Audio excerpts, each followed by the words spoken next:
here is the dome. Back with the bass, pajamas live in effect, and I don't waste time on the mic with a dope rhyme. Jump to the rhythm, jump, jump to the rhythm, jump. And I'm here to combine beats and lyrics to make you shake your pants, take a chance.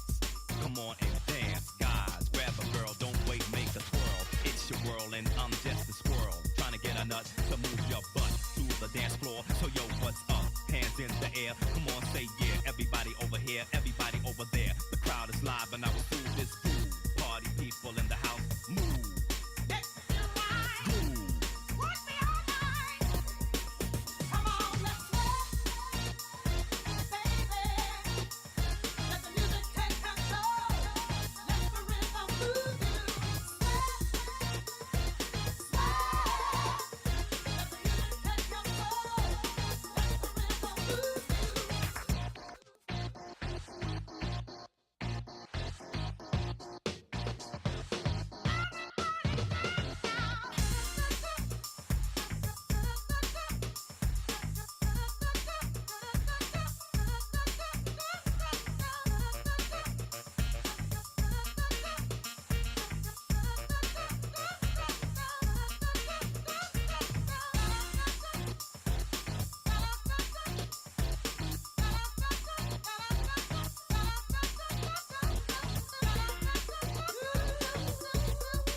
Take a breath and go for yours on my command. Now hit the dance floor. It's gonna make you sweat till you bleed. Is that open up? Indeed. I paid the price to control the dice. I'm more precise.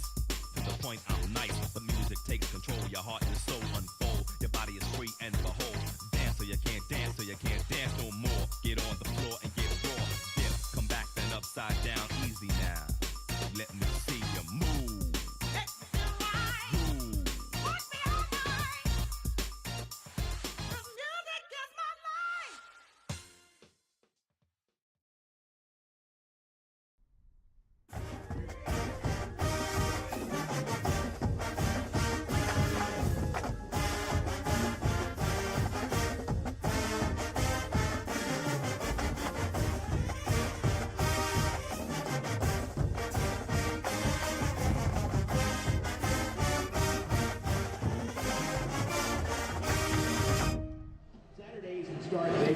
Welcome into the Bulldog Student Sports Network.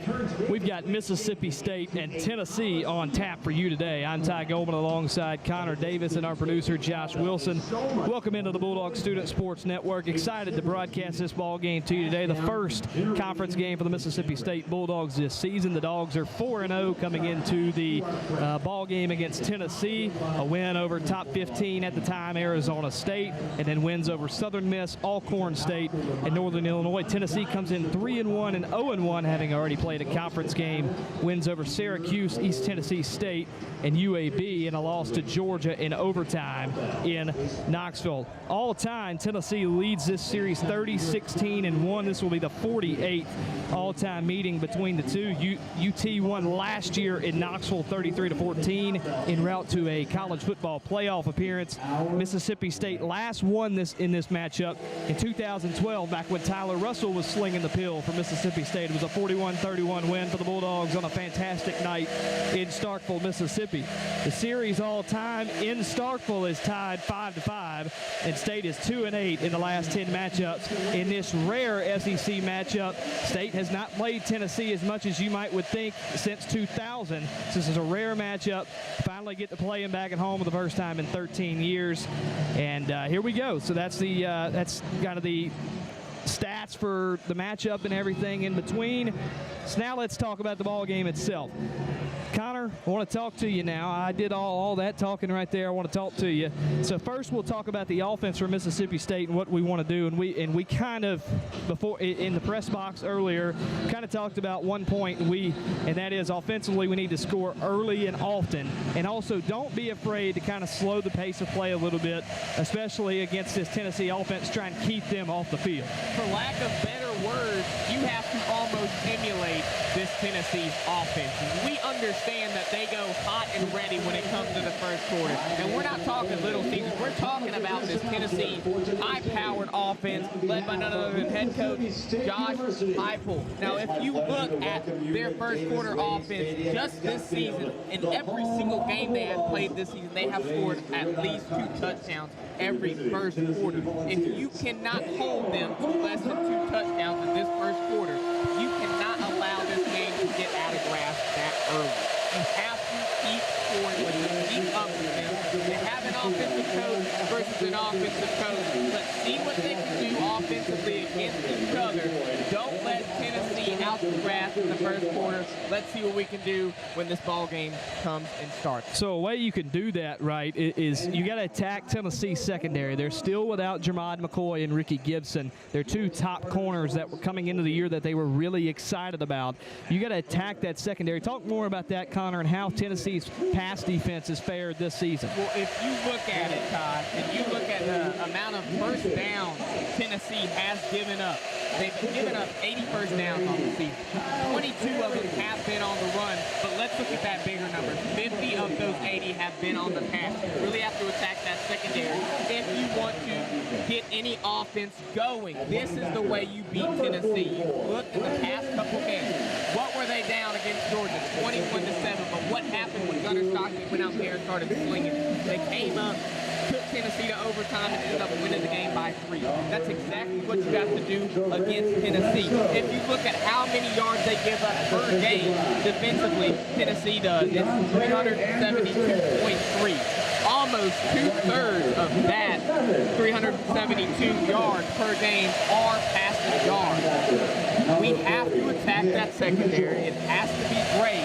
If you don't attack where their weaknesses are, you're not going to be able to beat them and win a ball game against a Tennessee team like this. Yeah, you're exactly right. Tennessee definitely vulnerable in that pass secondary at corner and at everything. So Mississippi State definitely going to be able to have to try and pass the ball. I think State will be able to do that with having Blake Shapen at quarterback. I think he's one of the more underrated quarterbacks in the country. And then I think we have some really good wide receivers. We have Brennan Thompson. We have Anthony Evans. I think we have some other guys too. I think your running backs, I think, are pretty daggum good in the pass game as well with Booth and Bothwell. And then you have Seydou Traore, who's good as well. You have a lot of weapons offensively. I think you're right. We're going to have to be able to pass the ball to be able to be successful in this game. I think that's a weak point in Tennessee's defense. Now, something that has been pretty good for Tennessee this season, something they've been good at, is be able to get sacks. Tennessee is second in the SEC in sacks this season and 5th overall in the country. That is 15 total sacks for them. So what State's going to have to do is be able to generate some protection to be able to pass the ball efficiently, and they're going to have to generate some push, because I've mentioned this before. You have too much of good athletes at running back to be able to not be able to run the football. So Connor, how can we generate push and protection from the offensive line? Now, if you look at Levy, you understand that this man has been and knows how to be an offensive lineman. He understands how to coach these offensive linemen. We have a pretty big offensive line. They average at 325 pounds apiece each lineman. That's a pretty big deal. But if you look, every single game we've played this season, you have had a different O-lineman every single time.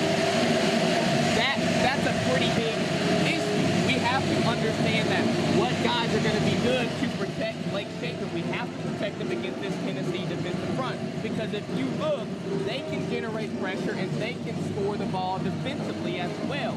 Right now, they lead the SEC, and they are second in the country in defensive touchdowns, 2 on the year. You have to make sure that doesn't happen. Blake has to play protect the ball like he's on home plate, and he's got to understand that, hey, this Tennessee team's not playing today when they come to Starkville.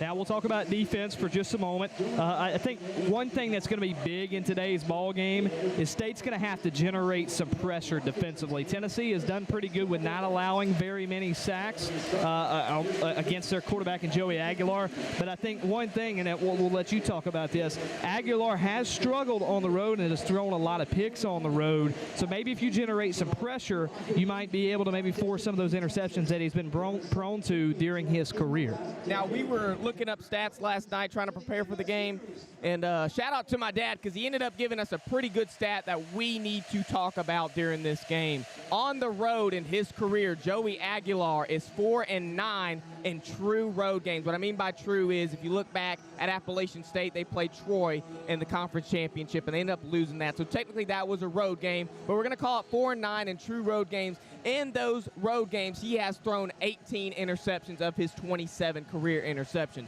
That's a big deal, Ty. If we can generate enough pressure to get Joey Aguilar to play a little bit like Sam Levitt in that ASU game we saw a couple weeks back, we might be able to beat a Tennessee team like this. But you also have to worry about the run, Ty, and I think you can explain that very well.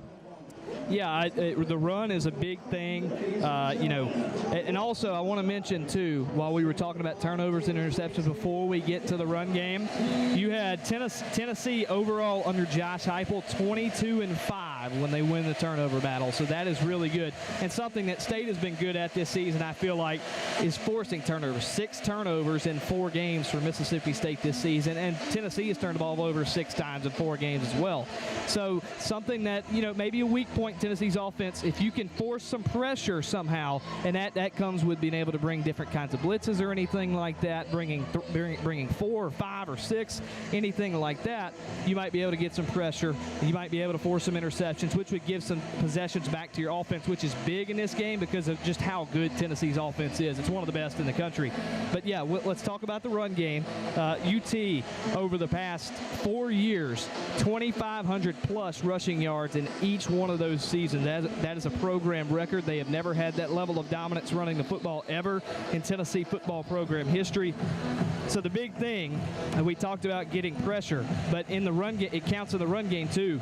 You got to win at the first level if you're Mississippi State today. You got to have some of those guys on the front for Mississippi State stand up. You got to have Kedrick Bingley Jones have a good day, Jeray Bledsoe, Deontay Anderson, Travion Williams, Calvin Dinkins, all of them. They have got to step up today and at least help Mississippi State at the point of attack. Talk about that more, Connor. Yes, we have to win at that first level. This is where defense starts. You have to make sure you're great at the first level. Once that happens, if you look, these past 4 games, we have allowed 20 points or fewer on defense. That is a great thing to note. We have not seen this level of defensive dominance. It wasn't 2018. It wasn't 2014. 1999 was the last time we saw defense this dominant here in Starkville, Mississippi. You have to make sure your first level's good, your third level's good, because they're going to sling the ball. They're going to throw it. If you look at Tennessee's offense, their top 3 receivers, that's Brazel, that's Staley, that's Matthews.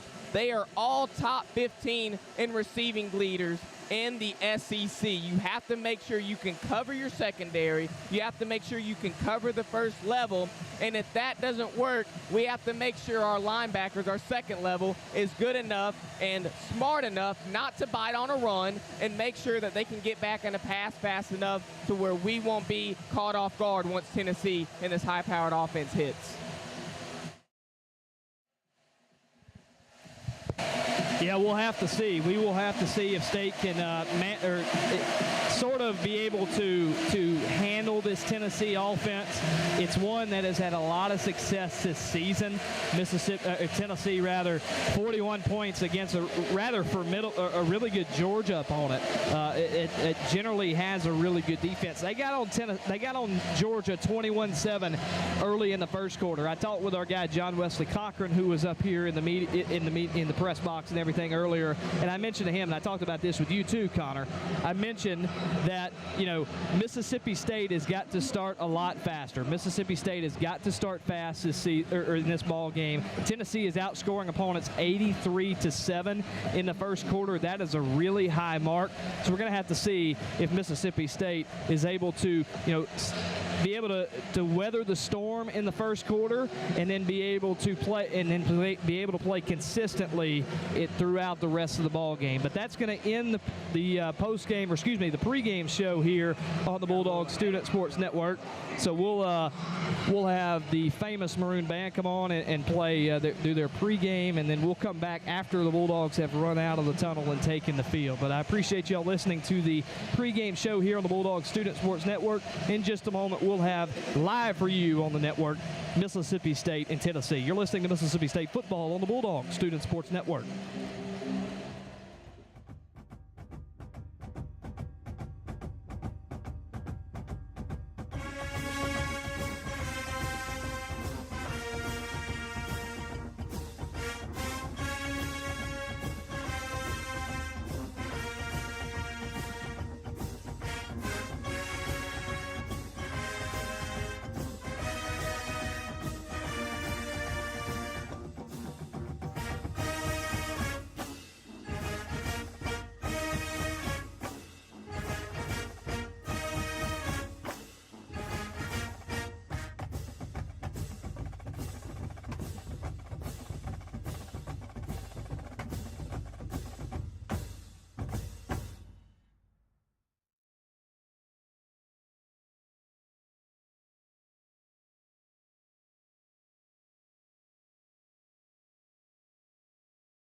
MC Rawface and DJ Easy Rock. Hit it.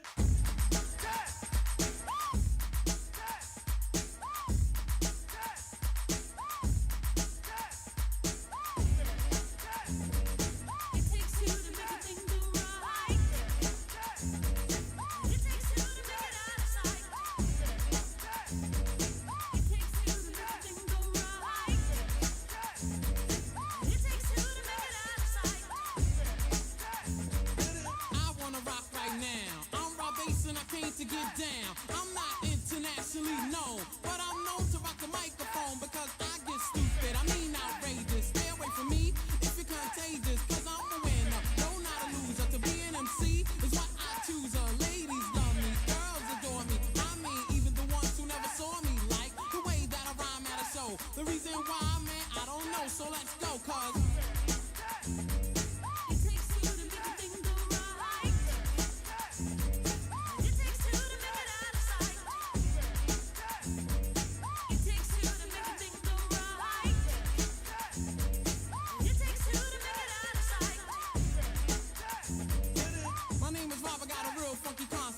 listen up, cause I'm gonna keep you in step. I got an idea that I wanna share. You don't like it, so what? I don't care. I'm number one, the uno, I like pump. Bring all the suckers, cause all of them I'll stomp. Won't neglect, but I will protect all of my followers, cause all I want is respect. I'm not a boxer, but the man who rocks her. A slick brother that can easy out fox her. Cause I'm Bob, the last name Basis. And over mic, I'm known to be the freshest. So let's start, it shouldn't be too hard. I'm not a sucker, so I don't need a bodyguard. I won't flex, wear bulletproof vest. Don't smoke Buddha, can't stand sex, yes.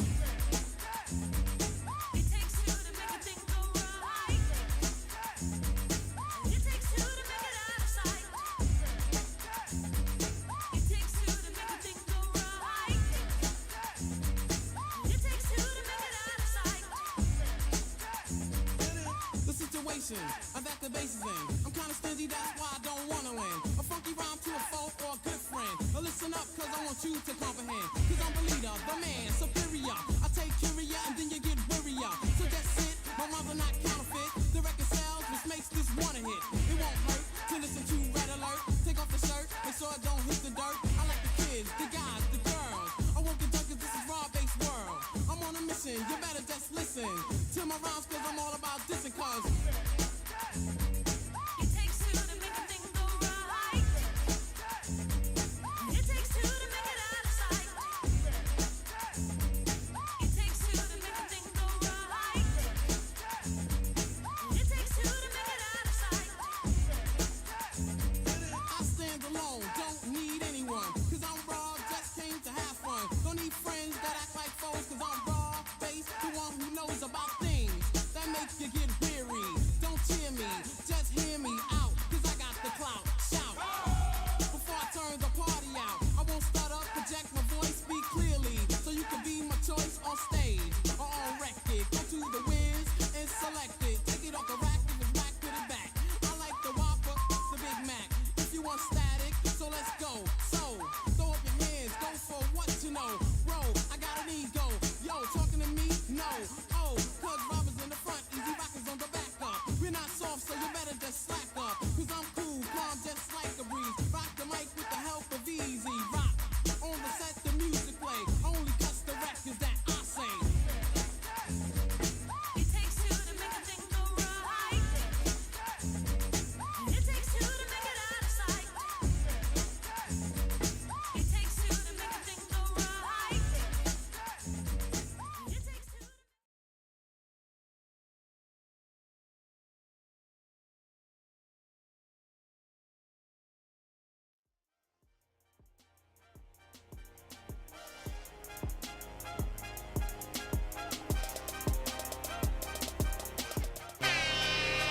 It may not mean nothing to y'all, but understand nothing was done for me. So I don't plan on stopping at all. I want this shit forever, mine, ever mine, ever mine. I'm shutting shit down in the mall and telling that girl she the one for me. And I ain't even planning to call. I want this shit forever, mine, ever mine, ever mine. Last name ever, first first name greatest. Like a sprained ankle, boy, ain't nothing to play with. Started off local, but thanks to all the haters, I know G4 pilots on a first name.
Here is the dome, back with the bass. Pajamas live in effect, and I don't waste time. On the mic with a dope rhyme. Jump to the rhythm, jump, jump to the rhythm,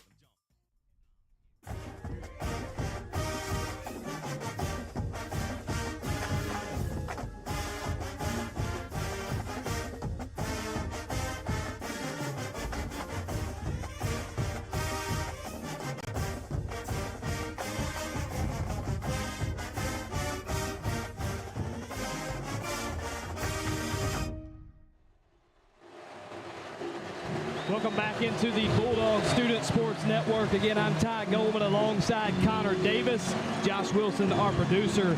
The Bulldogs have taken the field. The Volunteers of Tennessee have taken the field. We have the coin toss going on right now in midfield. Captains for Mississippi State today are Devon Booth, Albert Reese, and Nick Mitchell. State in their all-white classic Adidas uniforms, and then they threw it back this week with a snowball and went with the white interlocking helmets with the stripe right down the middle. Tennessee in orange jerseys, orange breeches as they like to call them, and the white T helmet that everybody knows. Your favorite logo? Yeah, my favorite logo, that interlocking MSU. We'll see the results of the coin toss. Mississippi State has won the toss, and the Bulldogs are going to receive. And I'm in a long time that Mississippi State has had to do that, but they get back to normal this week, and they will receive to start the ball game. And that's big. You want to start quick, as we mentioned, talking about that in the pregame. You want to start quick against this high-powered Tennessee team, especially their offense if you're Mississippi State. No, you can definitely feel it, Ty. And if you started off right and you started off strong against this high-powered Tennessee offense, they're not going to have a choice but to strike back. They're going to try to get back down that field and score just exactly as you did. But you can feel the energy here in Davis-Wade Stadium. The cowbells are ringing. We're calling this game, and Tennessee's coming here. We're looking for a Bulldog win. Hopefully, Jeff Levy can score down the field. Maybe not as quick. We didn't even note that against pregame. Don't be scared to kind of slow it down on offense, because if you can allow this Tennessee offense to stay back on the sideline, that might be best case scenario if you're Jeff Levy and company. I think you're exactly right there, Connor, with that. But definitely a lot of energy in this crowd. Was said to be a sellout crowd. I will say there's a lot of Tennessee orange here. A lot of orange for Tennessee. They have brought their fans. They always do when they go on the road. Tennessee bringing the pep band as well. Mississippi State, obviously, with their full band and full uniform. But that student section is jumping right now. They got a little Hail State banner that they're holding.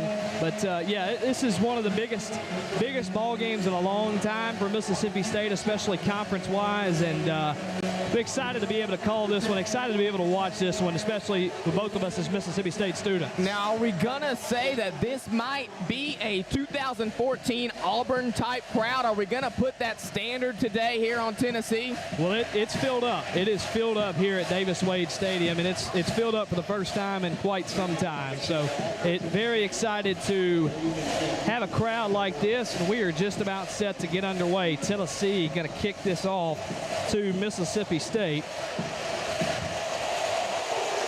And this one booted to the back of the end zone, and will go through the back of the end zone for a touchback, and Mississippi State will start at their own 25-yard line. What you have to do here, Ty, we have noticed, especially in these past several games, State loves to take shots the first play of the game. We're going to see if they can do that again. If you remember a couple last week, it might have been against Alcorn a couple weeks ago, we had a Brennan Thompson fade shot, and it wasn't what we expected. Blake Shapen kind of overthrew it. You do the same thing with Jordan Mosley, you get a different result. It's a touchdown, second play of the game. Let's see if Mississippi State can do that again right here, right now. State has scored on the opening drive for every game so far this season. They come out in the shotgun.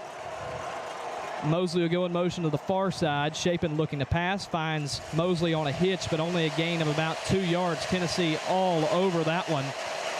Good tackle there on the far side. See who made that tackle out there. A defensive back for Tennessee made the tackle, didn't quite catch the number. Now, what we want to notice is we said we want to get down to the air. Look, they're running up real quick, so I'm going to give it to you, Ty. The State actually lost 2 on the play, so 2nd and 12. Here comes a handoff. Bothwell will take it up to the left side and is absolutely pummeled right at the line of scrimmage. Tennessee was all over that right now. You have Bothwell. You're thinking about you're going to try to run the game like you have with Tennessee. We don't need to be Tennessee today, Ty. We need to be Mississippi State. Ride your true colors, and let's see what we can do here on third down. Third down and 10 for Mississippi State. They got 2 yards back on that play. Chapin will throw, looking right side now over the middle. Pressure in his face. He's sacked. And Tennessee's going to force a 3 and out on the first possession of the game for the Bulldog offense. And that's the Tennessee defense that's leading the conference in sacks right now with 15. Make it 16 now, Ty. You hate to see the 3 and out if you're Jeff Lebby. He loves to make a statement when he gets the ball first time of the game, and you just didn't do that right there. You have to make a statement. You didn't do it against Tennessee, and hopefully Tennessee won't make a statement against you right here. State negative 6 yards in 3 plays, and the Bulldogs will punt. It's Ethan Pulliam on the punt, former baseball player for the Bulldogs, and that's a good one. And the ball is muffed. It's picked up by Mississippi State. The returner muffed the football. Braylon Staley was back there, and it was muffed, and the Bulldogs are on the ball. I don't think they're getting the signal, and there it is. Mississippi State has the football.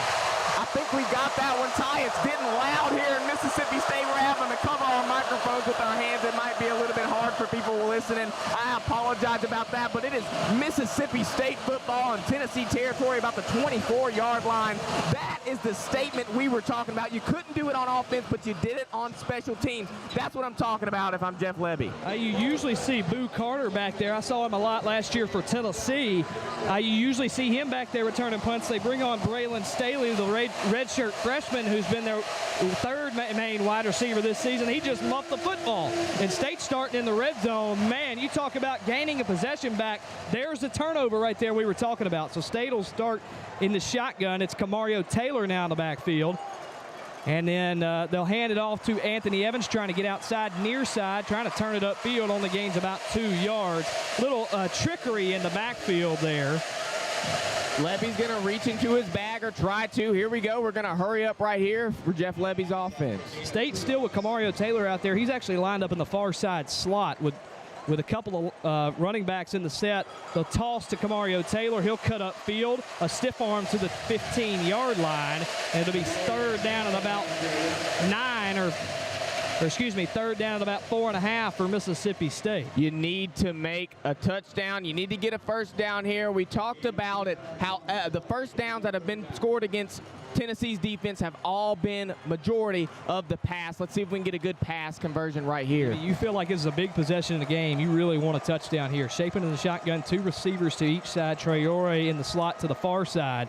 And it'll be a run for Blake Chapin to the 10-yard line. Slides down. Now, where did he start his slide?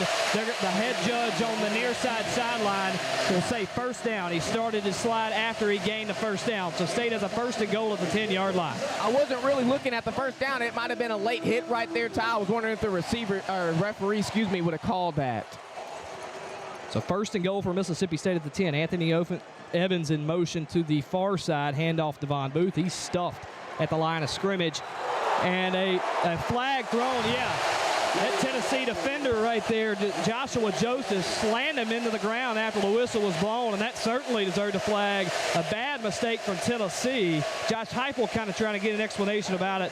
That's going to be a half the distance foul to the goal. You already had the tackle for loss. You're already top in the country and the conference for your tackles for loss on defense. You didn't need to do that. That was extracurricular right there. You already had the tackle for loss, and now it's taken off of your stat column, and now it's first down Mississippi State still. Yeah, first and 5 at the 5-yard line. 12:01 to play in the first quarter. State with the football after a muff punt from Tennessee after the Bulldogs went 3 and out on their first possession. To Chapin of the shotgun, Bothwell to his right. He'll hand off Bothwell to the 3, to the 2, to the 1. Touchdown, Mississippi State. What a run for Fluff Bothwell right down the middle, and Mississippi State has the lead 6-0 early over the Big Orange. Now, if you're Tennessee, it's interesting because Tim Bates now has to prepare for a Devon Booth, who's played the majority of that drive, and now you have to prepare for a Fluff Bothwell. That is why that 1-2 punch for Mississippi State is so egregious against that Tennessee defense. Kyle Ferry on to kick the extra point. Perfect in PATs this year. Man, what a swing of momentum right there after the 3 and out and the muff punt, and Mississippi State has a 7-0 lead after the Kyle Ferry PAT attempt is good. 7-0 Mississippi State. A 5-play, 20-yard drive after the muff punt from Tennessee. Took 1:38 off the clock in total. It took around almost, that entire sequence took about 3 total minutes, a little over 3 total minutes, so 11:49 to play in the first quarter. 7-0 Bulldogs. I'm going to tell you what, Ty, if the energy stays like this, we might have to hold our hands over our mics the entire game because it's just electric. It's electrifying.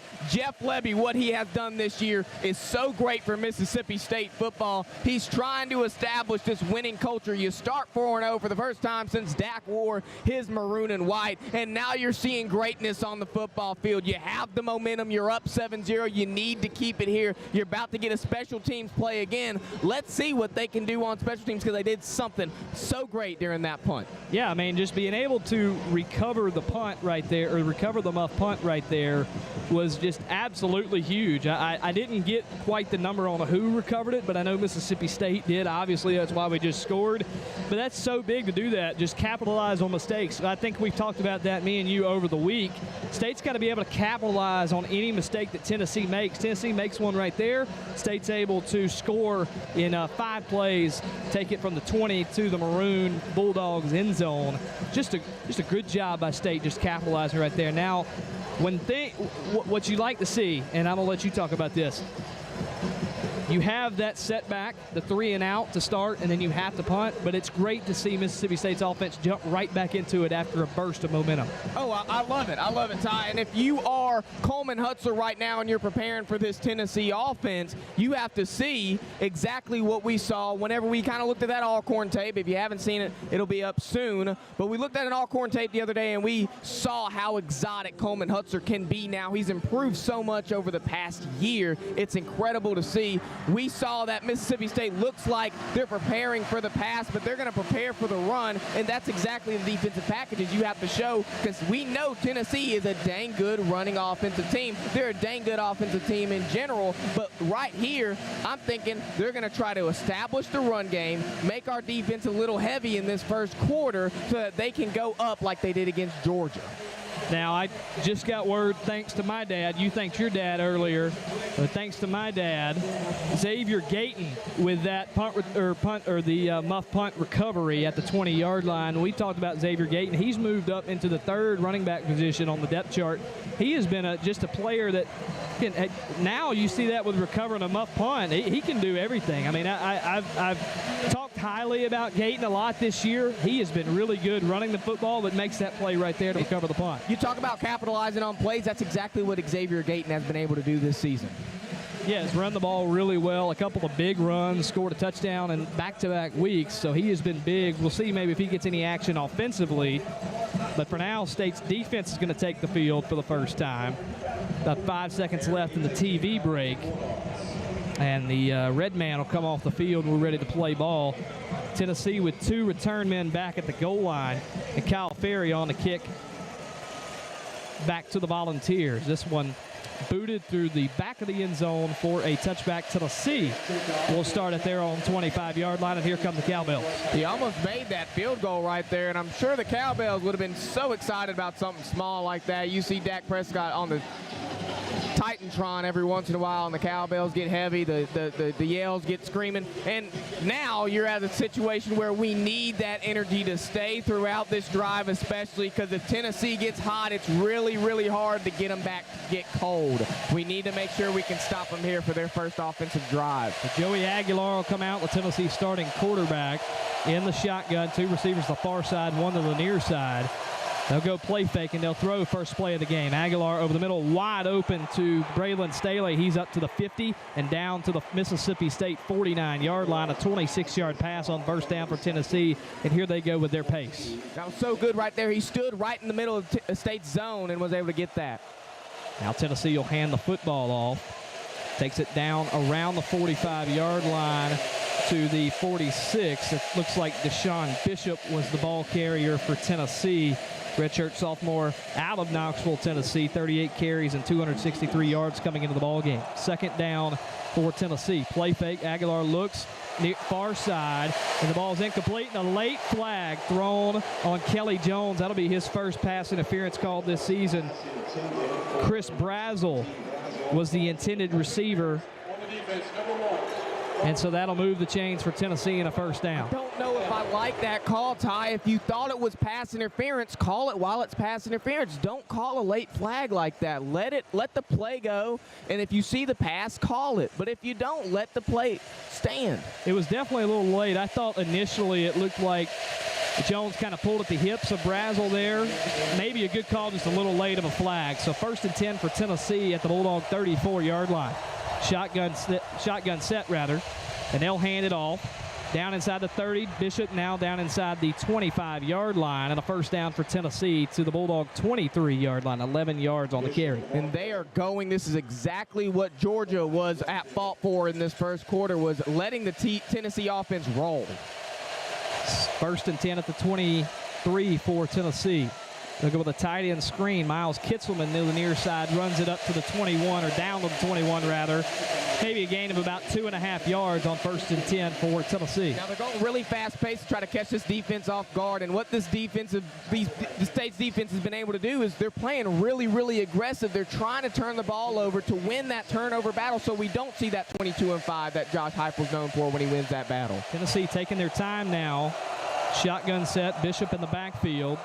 State showing some pressure. It'll be a fake toss. Aguilar throws and a drag route over the middle, and a big-time hit by Zachary Tillman on Braylon Staley. Maybe a gain of a yard on the play, and it'll be 3rd down and long. You had a DB blitz right there. You got Joey Aguilar some pressure, and we notice when Joey Aguilar is pressured, he is 4 and 9 whenever he's on the road. Big 3rd down now for Tennessee. Coming into the game, 29 of 50 on the season, so just a tick under 60%. They line up in the shotgun. Bishop to the left of Aguilar. Staley motions to the far side slot. Here's a snap. Aguilar looking right. Will throw, fires an out route to Staley. Dropped, incomplete, and it'll be 4th down and 7.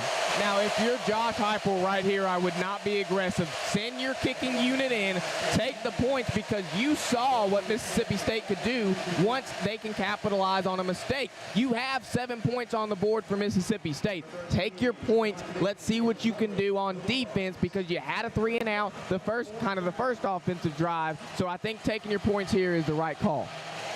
Pass was intended for Staley on the far side. Manning with pretty good coverage. That ball was a little high from Aguilar. And it'll be Max Gilbert who will try the 37-yarder. Snapback is good. Kick is up and good. And Tennessee puts 3 points on the board, but not before Mississippi State's defense is able to stand tall in their own territory. And that's something they've done all season, is be able to stand tall in their own territory. 7-3 Mississippi State with 9:19 to play in the first quarter, Connor. I've definitely noticed that in this season compared to last, our red zone defense has been outstandingly better. I mean, the change from this year to last year is fantastic. I love to see them do their red zone on defense. Now, they are 6 for 9. They let 4 touchdowns and 2 field goals score on them when their opposing team is in the Mississippi State defense, when the opposing team is in the red zone. That's a good, you hold Tennessee to a field goal and not let them score a touchdown like they have scored 2 in every single game in the first quarter this year. I think that's a win. You still have 9 minutes and 19 seconds left of the first quarter, so you still have a little bit here to play. Let's not, get ahead of ourselves, but let's continue with the momentum that we're playing with. That was a 7-play, 55-yard drive, 2.5 minutes long. Tennessee went down the field pretty quick. They only come up with 3, so it's Mississippi State 7 and Tennessee 3. We'll see if State can have a sustained drive now we start in our own end. Let's see if Mississippi State can sustain a drive, go down, and maybe match that field goal with a field goal of their own, or better yet, maybe score a touchdown. I would love to see that. You go up 14-3 here. You're almost looking at a 21-7 lead that Tennessee had on Georgia last week. 2 weeks ago. It's not easy to play here in Davis-Wade Stadium, and if you ask the Arizona State fans, they would tell you the same thing. It's loud, it's electric, cowbells are ringing, people are screaming, people are yelling. The energy here is fantastic, and you didn't have that last year, so it was a little bit easier to play in Davis-Wade Stadium, but now you have had this culture, and I've said it again, and I'll say it some more. It's beautiful what Jeff Lebby's building here. I trust him, and I'm going to continue to see what he builds here as hopefully we can go up 14-3 for this offensive drive.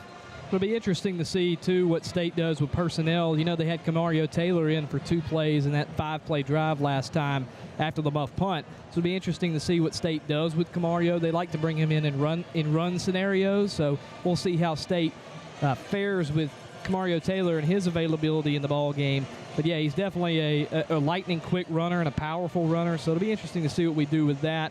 Hopefully State can have a little bit more of a more sustained drive down the field than they did on the first drive before the first punt. So Tennessee going to kick off. Josh Turbyville will kick it.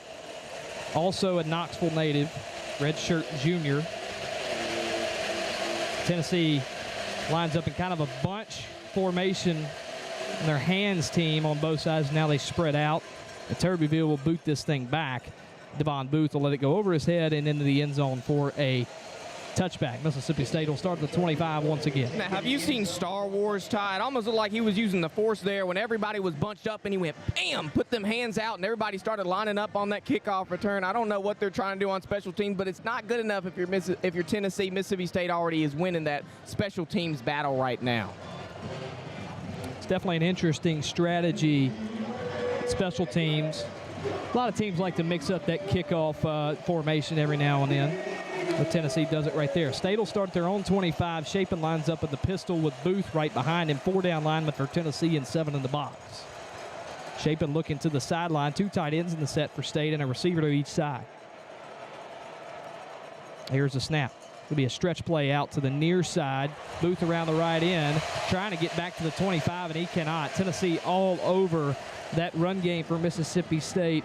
Only 93.3 yards per game given up running the ball. Tennessee's defense this season coming into the ball game. You didn't really have good blocking on this close side to us, and that's what it resulted in, a 2nd and 11. So a loss of 1. State will pull. Shapen will try and run now to the 25 and up to the 26. He gains 2 yards, and it leaves State with another 3rd down and long. And Tennessee is all over that. They're expecting these type of plays. Jeff Lebby loves to fake things. You're faking it to the running back. You're faking it to the wide receiver screen, and you're running it up the middle. Tennessee's all over that. Their defensive coordinator, Tim Banks, is all over that. They need to do something different here. Shapen in the shotgun. Bunch receivers here to the near side. That's 2 receivers to the near side. 1 to the far side. Traore in motion to the near side now. State will throw. 3rd and 9. Shapen stepping up in the pocket. Will try and run for it. Gets to the 30 and brought down at the 32. It'll be 4th down and about 3 yards. And you gotta keep your lead right here. I don't know if you're Jeff Lebby, I don't think you go for it against this Tennessee defense, and the punting team goes on, and I think this is the right call. Yeah, so State will bring on the punt team. Unable to gain a 1st down. Arian Carter was on the tackle there for Tennessee, the leading tackler coming into the ball game for the Tennessee Volunteers and the leading tackler in the Southeastern Conference. State on the punt. Tennessee with a muff punt on the last punt for State. It's still Staley back there, and this is a great punt from Ethan Pulliam. Bounces all the way inside the 5, down to the 3, to the 2, to the 1-yard line. Holy cow, what a punt from Ethan Pulliam.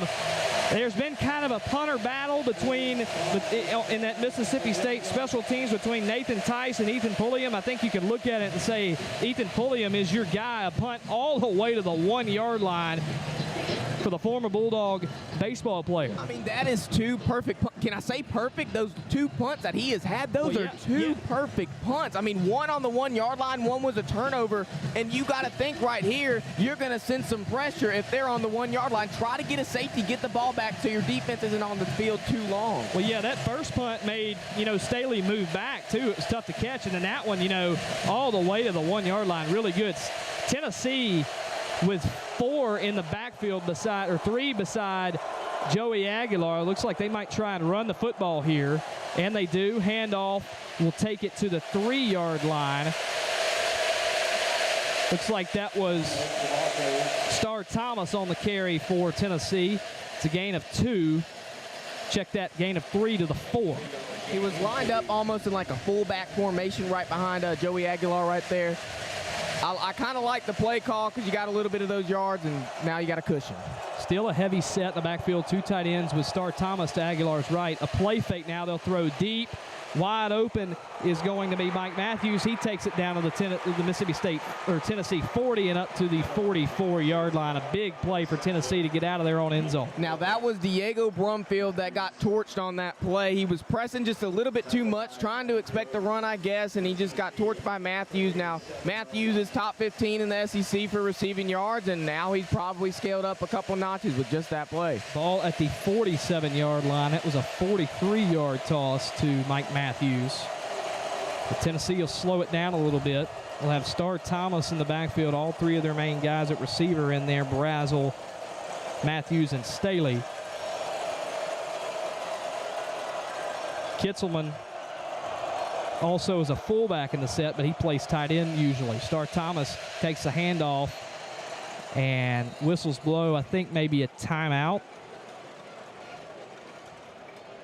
I'm wondering if Coleman Hutzler maybe wasn't ready for that play. He might have tried to call a timeout. Is under further review, looking for the correct spot. So the play is under review. They're trying to find the correct spot. I mean, I guess it gives your Mississippi State defense a time maybe to kind of settle down a little bit, gather their breath after that big play. But you go back to that play, you're right, Brumfield kind of got burnt right there. Matthews was open the entire play, and it's a good throw from Aguilar, who kind of pump faked a little bit and then let it fly. So as they try to find this spot, we'll see what happens. He had the protection, and I want to note that Tennessee offensive line was fantastic during that play. He had the protection in the end zone to be able to make a pass like that, but then Diego Brumfield got torched. What is happening right here is they played super aggressive when they were in the red zone, which was fantastic for what that was. They kicked the field goal, but now you're still playing super aggressive, and then now you're having these plays happen that aren't in your favor. So they're going to move the ball back 4 yards to the 43-yard line. I thought initially when Mike Matthews got tackled that he was nowhere close to the 47-yard line. They had the ball spotted there. Turns out I was right. They moved the ball back to the Volunteer 43. Still a big gain, and a gain of 39 yards on the pass. You got to love being in Davis Wade, though, because I don't know if they would have done that in old Knoxville, Tennessee. Aguilar so far in the ball game, 4 of 5, 68 yards. He's been really good so far for Tennessee. We'll see if now the Volunteers can complete a drive. So 1st and 10 for Tennessee. 3 receivers in the formation and 1 tight end with a running back in the backfield. That running back is Star Thomas. He'll take the carry to the far side, trying to bounce off the right side of the line of scrimmage, and only gains about a yard. State had him in the backfield. He's able to fall forward for a yard. They were ready for that run. You had 3 down linemen at the beginning of that play, and then once the play was about snapped, you walked somebody down and made the play. 2nd and 9 for Tennessee. Snap to Aguilar. He goes play fake, looking deep left. Now nobody open, going to try and run. State can't catch him immediately at the line.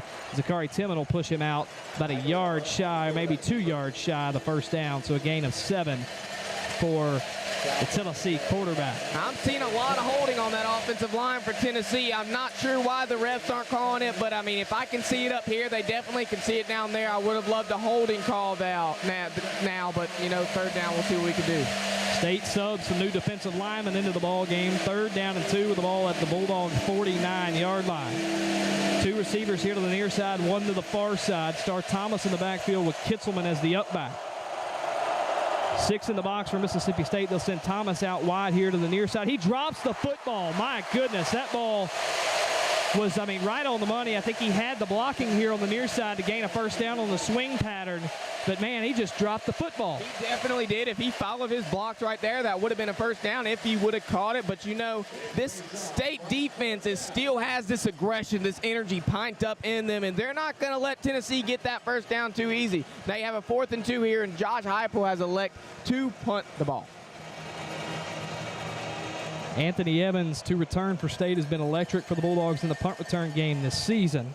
And the punt from Jackson Ross, it's going to be fair caught at the 10 by Evans, so he won't get a chance to return. A good punt from the Tennessee redshirt junior. And that'll bring us to a TV timeout. We'll take a short break. We've been on the air for a little while, so we'll take a short break.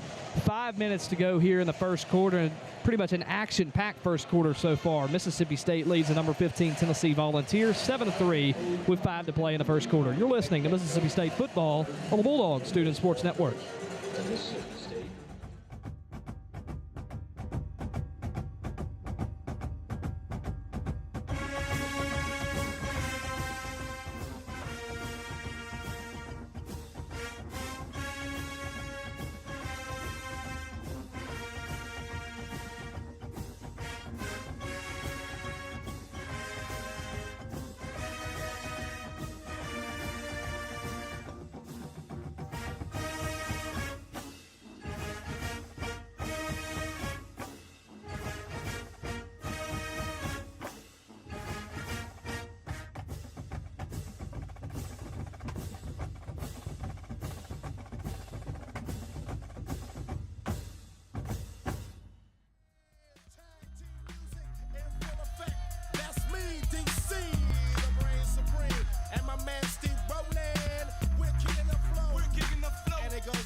Let's begin. Party on, party people, let me hear some noise. DC's in the house, jump, jump, rejoices. There's a party over here, a party over there. Wave your hands in the air, shake the dairy, yeah. These 3 words mean you're getting busy. Whoop, there it is, hit me. Whoop, there it is. Whoop, there it is. Whoop, there it is. Whoop, there it is. Whoop, there it is. Whoop, there it is. Whoop, there it is. Upside down and inside out. I'm about to show all you folks what it's all about. Now it's time for it to get on the mic and make this party hot. I'm taking it back to the old school, cause I'm an old fool who's so cool. If you wanna get down, I'ma show you the way. There it is, let me hear you say. Whoop, there it is. Come on, y'all. Whoop, there it is. Louder. Whoop, there it is. Come on, y'all. Whoop, there it is. Louder. Whoop, there it is. Come on, y'all. Whoop, there it is. Louder. Whoop, there it is. Come on, y'all. Whoop, there it is. Whoop. Shaka laka shaka laka shaka laka shaka. Whoop. Shaka laka shaka laka shaka laka shaka. Whoop. Shaka laka shaka laka shaka laka shaka. Whoop. Shaka laka shaka laka shaka laka shaka. Point blank, gin and juice I drink and bent as a puff on deck. Welcome back to the Bulldog Student Sports Network. 7-3 Mississippi State leads number 15 Tennessee with 5 minutes to go in the first quarter here from Davis-Wade Stadium. The Bulldogs on offense, they will start their drive at the 10-yard line. Only 16 total yards on offense so far, but still have 7 after the muff punt gave Mississippi State great field position at the Tennessee 20. So 7-3 is our score. State will start at their own 10-yard line. Fluff Bothwell in the backfield, 2 receivers to each side. Tennessee with 4 down linemen and 2 linebackers. Evans goes in motion to the far side. State will throw a quick screen to Jordan Mosley to the 15, up to the 16-yard line. I believe they may mark him at the 15. Mark him in between the 15 and the 16, but Mosley about a 5.5-yard gain to make it 2nd and 5 for the Bulldogs. If you don't score this drive, you need to keep your defense off the field. 2nd and 5 for Mississippi State. Chapin still in the shotgun. Evans will come in motion to the near side. Play fake to Bothwell, and they throw to Evans. He is bottled up, hit hard. The ball came loose. They say it is incomplete, but Evans was smoked on that play. And it'll be 3rd down and 5. My goodness, he was smoked. It was the lack of blocking on that play. You saw the DB come down. I believe that was number, let me see. I believe it was Boo Carter who came up and made that, or actually no, Ty Redmond and Idris Farouk made that tackle. were in on that stop. But it was, man, what a big hit. So 3rd and 5 for Mississippi State. Pistol set for the Bulldogs, 3 receivers to the far side. Running back in the backfield is Fluff Bothwell. Now he motions to the right side of Chapin. Chapin will throw, looking, fires behind Bothwell, intercepted, ball to the 10, to the 5, touchdown Tennessee. Touchdown Tennessee. That is Jalen McMurray who takes it to the end zone for 6, and the Volunteers have their first lead in the ballgame. Now, Mississippi State's identity this game and what we've known and loved our whole lives has been defensively, and that's not what you really have with Jeff Lebby, especially these last 2 years. You've been better offensively, but you haven't been able to capitalize. Maybe you could do something after the year. You might be rock bottom right here offensively. You have to do something. What, you're negative in the passing? No, you have 3 passing yards. You got to do something once they get this extra point. That was Colton Hood, pardon me, on the interception return for a touchdown. So 9-7 score. On to kick the PAT is Max Gilbert. Snapback is good. Hold is good. Kick is up and good. Tennessee 10, Mississippi State 7 with 4:19 to play, and a Volunteer now injured on the field. But, you know, State has not been able to get any drive going in their own territory, and it has hurt them badly. That was not a good throw from Blake Chapin. He had some pressure on him, just threw it right behind Bothwell. I don't know if Bothwell would have even behind him. I don't know if he would have even gained the first down there. I mean, that was going to be a tough catch to make anyway. So Tennessee prospers off the tip ball, and it's intercepted and taken to the end zone for a touchdown. Now, I hate to talk a lot about Arizona State, but that's a lot of content that we've had over the past 2 years, especially he's playing like he did in the first half against that Arizona State game last year. He's playing a little bit scared, if you will, and if you're Blake Chapin, kind of put your shoulder pads on and act like you're going down the field and scoring against Arizona State this year. I want you to have that energy. I want you to say, hey, look, we're going to go down here and win this ball game. Have that energy. You still have 4 minutes and 19 seconds left of the first quarter. Get the energy that you had against top-ranked matchups like you had against Arizona State and go and score the ball. Well, it's been tough for State to be able to throw the ball, like Connor mentioned, 3 passing yards so far. I mean, it's been tough for State to move the ball in general, only 21 yards total in the ball game. But, yeah, I mean, the pocket has been closing rather quickly on Blake Chapin. That was something we talked about in the pregame show, is State's going to have to be able to protect well, and that's going to be a big thing because Tennessee's been really good sacking the quarterback this year and getting pressure on the quarterback this season. And they've gotten some pressure on Blake Chapin. And he makes a mistake right there, throws an interception. So got to give Chapin a little bit more time. Try and make him feel a little bit more comfortable. But Tennessee also doing a good job in the secondary right now. They're really defending the pass very well, which is something was something they've just struggled with. There's no we thought. I mean, they've struggled with that all season. So it's very interesting so far that Tennessee's been so good in the pass game defensively. They were pretty good last week. Excuse me, I keep saying last week. When you played Georgia, they were really good against the pass, that first half, that first quarter especially. But then it kind of just drug out. You know, that defense got heavy, they got tired, and they couldn't keep up with Gunnar Stockton. Now you're Mississippi State. You're in the same position Georgia was. I mean, it's not 21-7, it's 10-7, but you still get what I mean. You have to make sure you can sling it. You need to capitalize on what this defense, they're expecting the pass. They're ready for the pass rush. If you're Jeff Lebby, grab a couple things through that bag of tricks. You know what you're doing. Kind of calm down. 15 is scary when you're playing a top-ranked team. The number 15 is scary, but it's not top 10. It's not number 1. It's not number 2. You can do this. You've done it before. Let's do it again in Davis-Wade Stadium. We'll see if State's offense can come out and have some sort of a drive here. See if they can just get out of their own end.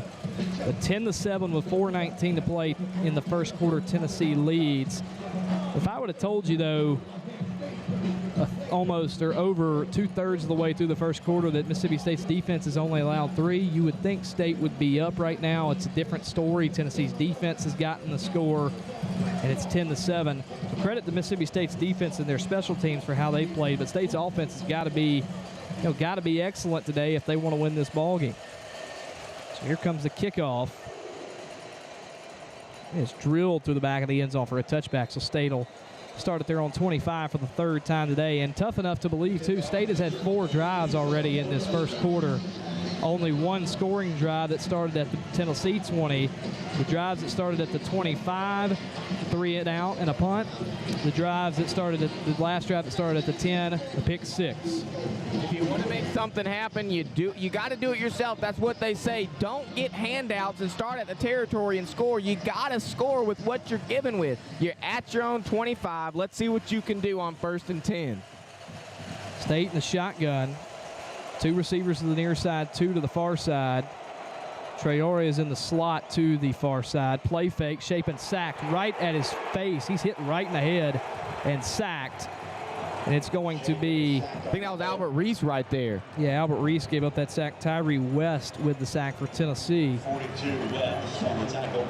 And that's a veteran O-lineman right there. That's somebody that has been in this position before. Loss of 4, 2nd and 14. Play fake. Shapen looks far side to Brennan Thompson. Caught. And he'll go up to the 26, and forward progress marks him at the 27-yard line. So a gain of 7 on the play. Gain of 6 on the play. It'll be 3rd down and 8. Nothing open downfield for Mississippi State. In the pocket continuing to close quickly on Blake Shapen. State hasn't been able to muster their 3rd down. Now they're 23 and 48 on 3rd down on the season. Let's see what they can do here. Mass sub defensively for Tennessee. State in a 2-by-2 set with a running back to the left of Shapen. Thompson in motion to the far side, or going to the far side. He comes back near side. Shapen takes a snap, looks right, will throw, caught. Brennan Thompson, 1st down Mississippi State to the 37-yard line. Big to move the chains there, harness that momentum, and let's continue to move the football. Now, what did we say about this fast-paced offense? Don't be scared to slow it down against this Tennessee defense. They're kind of slowing down that. Shotgun set again for State. They'll throw. Shapen looking downfield. Got all the time in the world. Takes a deep shot. Brennan Thompson catches it. Oh, he dropped the football. He had it in his hands and dropped the ball at the 15-yard line. And he might would have walked into the end zone for a touchdown. He's been the guy that has caught those deep balls this season. Has caught a lot of deep. Has caught 2 that were huge in the Arizona State game, and he drops one there that would have been big for Mississippi State. You saw last week, especially in the first half, Blake Shapen's kryptonite was overthrowing his receivers, and that didn't happen. I mean, that was a breadbasket pass. You could have went and made cookies with that, and he couldn't get in the end zone.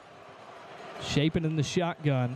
Will hand it off to Booth, trying to get to the right side. He does. The 40, 45, cuts up 50, 45, 40. There's a flag on the play. 30, 25, 20. Devon Booth is going to score, but it's going to come back. It's going to be a holding on Mississippi State. And you hate to see that, especially when you had a run that great. That was momentum right there, Ty. That is exactly what we needed. And now you're coming back with penalties. And on the year, you have had 41 penalties opposed to Tennessee's 28. That's 356 yards of penalties. You hate to see it right here. It was indeed holding. They're going to send us back, and it's going to redo our 2nd down try. That was a great run by Booth. Beautiful. Just a hold on the outside. Would have been Booth's longest run of the season.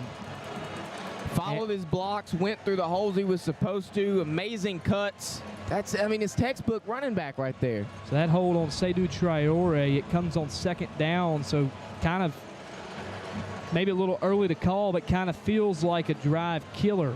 It was a spot foul, so it moves it back to the 30-yard line. 2nd down and 18 for Mississippi State. 2:51 to play in the first quarter. Points off the board for the Bulldogs. So it's still 10-7. State in the shotgun. 2 receivers to each side. Anthony Evans will go in motion to the far side. He'll stay put there. Here's the snap. They'll hand off. Fluff Bothwell across the right side to the 35. Jukes to the 40. Now down to the 44-yard line. Maybe the 45. Man, he just gained a whole bunch of that back. I think he got the 1st down there. The chains that might have been moving, maybe?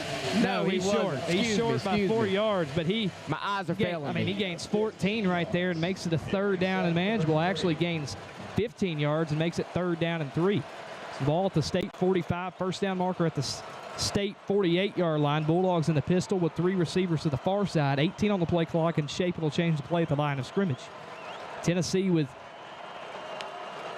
Down lineman, and now State will run. It's a snap right to Fluff Bothwell, and he takes it right up the gut to the midfield strike for a first down for the Bulldogs. Hold up, now the chains are moving. I can say it now. It's first down, Mississippi State. You love to see it for Fluff, and now you're back on first down. See what you can muster here. Shotgun set for State. Bothwell again to the left of Chapin. He will throw. Chapin looks far side and just kind of throws that one wide of Anthony Evans and incomplete. Kind of smart there. You don't want Evans to get blown up like he did earlier in the ball game, and you probably wouldn't have gained but maybe 1 or 2 yards. So maybe just take your medicine and go back to draw something up on second down. You throw it a second or two short there, that's either going to be a hospital ball or a turnover. So it's good by Blake Chapin to get the ball out when he did, and now you got second down. You can do something here.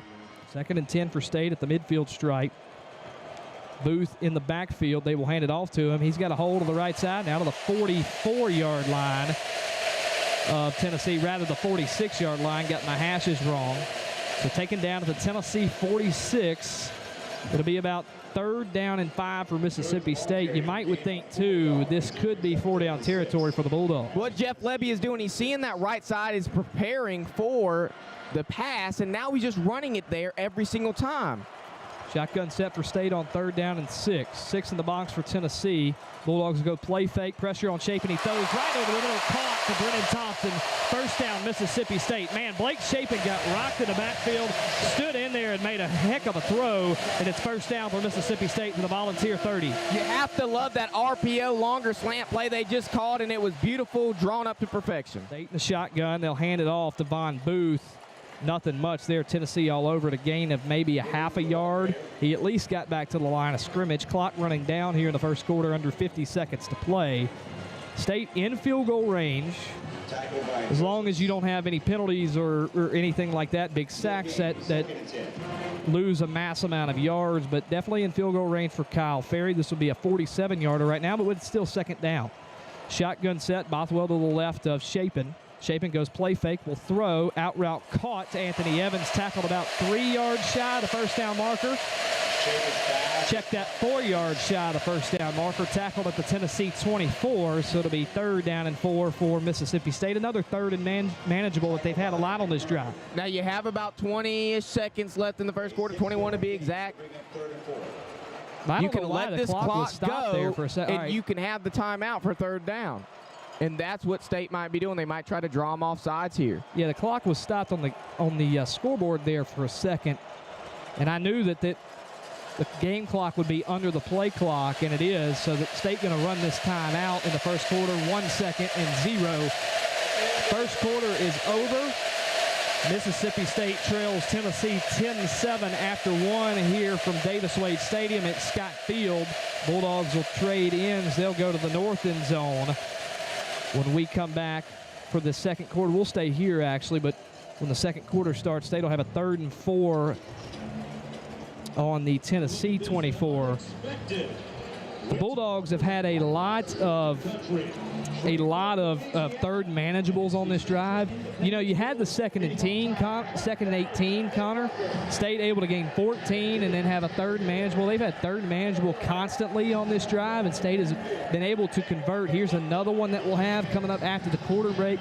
What do you want to see State do? Maybe what kind of play call would you like to see State call right here? Now, I said it earlier, but I didn't really have a lot of time because I tried to give you some time to call the plays. On this near side, they are expecting the pass. They're ready for the pass. But what Levy has been able to do, he's been able to identify that and say, well, why they're ready for the pass every time. They're not pressing on this near side. We're going to run it down their throats because we can get, if they're pressing 8-10 yards back, we can get that 8-10 yards on a run if we have good blocks, and that's what's happening. Fluff Bothwell has been able to run those outside zones. He's been able to run those outside stretch plays and get those yards.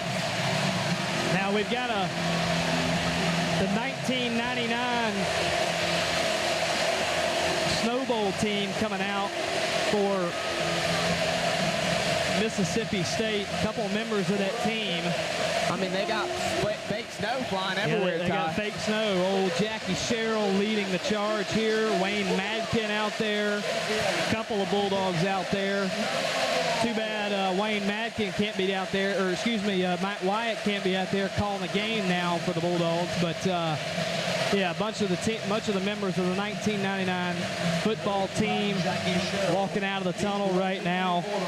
It's fun to see. That one was, you want to go back in the day. It was actually a 2000 Snow Bowl win. You want to go back in the day, it was State playing in the Independence Bowl in Shreveport, Louisiana, and out of nowhere, snow just comes out of nowhere in the middle of Louisiana. You would never expect it. So that game filled with snow, a thriller that went to overtime. Mississippi State, I believe, won 43-38 in that ball game. Wayne Madkin with a score diving over the end zone, diving over the goal line at the end of that ball game to win for the Bulldogs and defeating the Texas A&M Aggies, who will play next week.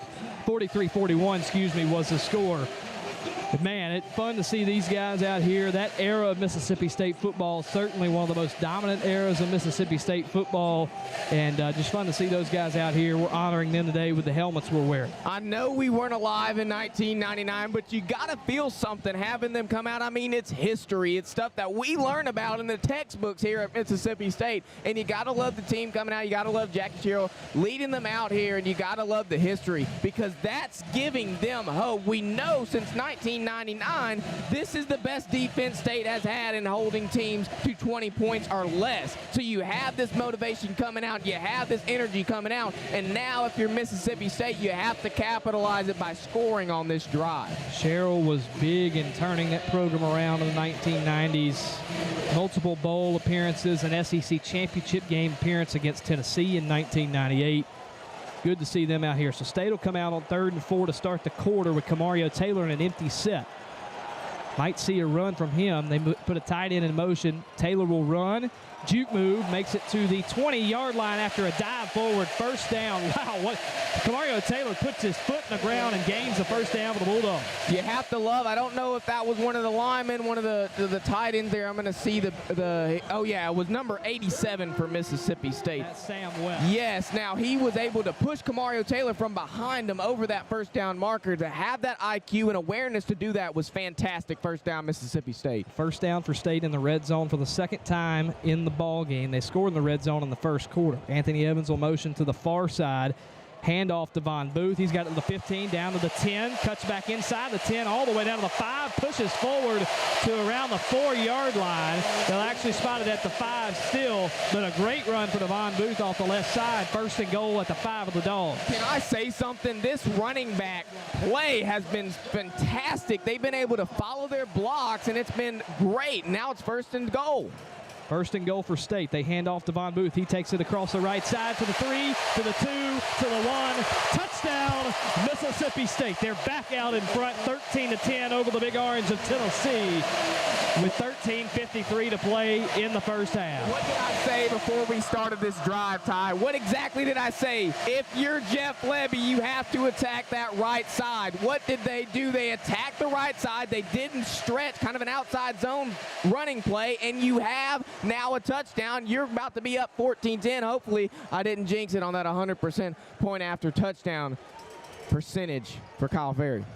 Ferry on to kick the PAT. Pass back is good. Hold is good. Kick is good. The Mississippi State 14, Tennessee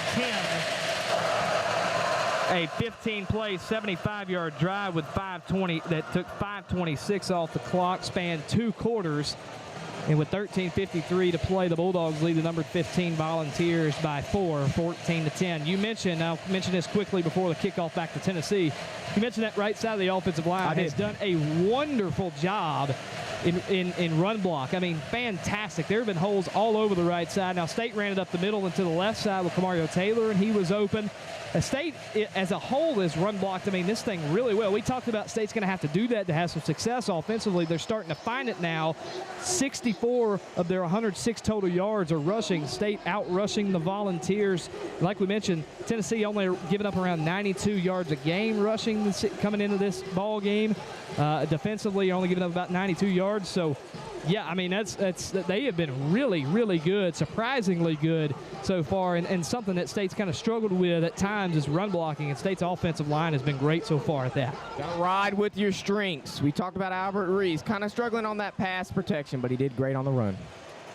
Kickoff from Ferry is a line drive that's goes through the end zone for a touchback. Tennessee will start at the 25-yard line. But just to that run game, and then we'll talk about the drive. We'll cover the drive, but I mean, 4 carries for Bothwell for 28 yards and 7 carries for Booth for 24 yards. Both of those guys with a touchdown. Those are small numbers, but they have been rushing together, and it has definitely made a difference. And you look at Camario Taylor with those 2 carries for 8 yards. He has been big for Mississippi State as well. So Tennessee will start at their own 25. Cowbells alive here at Davis-Wade Stadium. Aguilar in the shotgun with a running back to his left, a receiver to the far side. 2 here to the near side, the tight end on the line of scrimmage to the near side. Handoff. It's to number 2, Peyton Lewis. He takes it forward for about 6 yards on first down. That's Lewis's first carry. It's kind of been a 3-headed monster this season running the ball for Tennessee.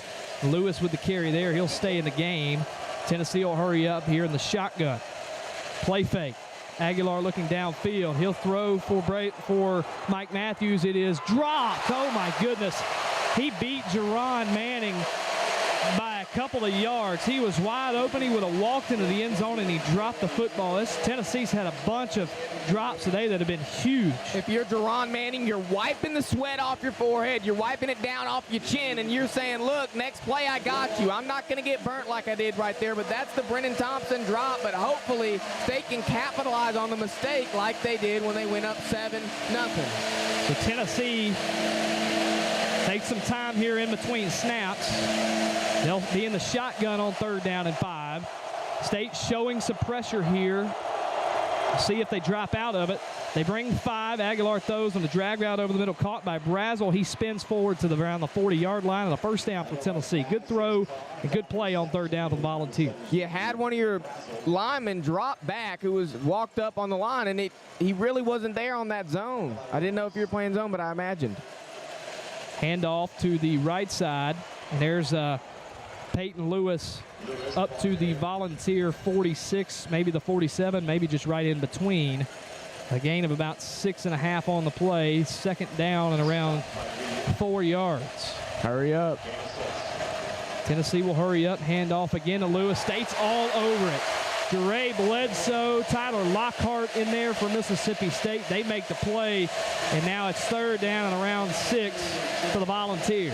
Capitalize on this 3rd down conversion. If you're Tennessee, you have over half of your 3rd downs converted before this game.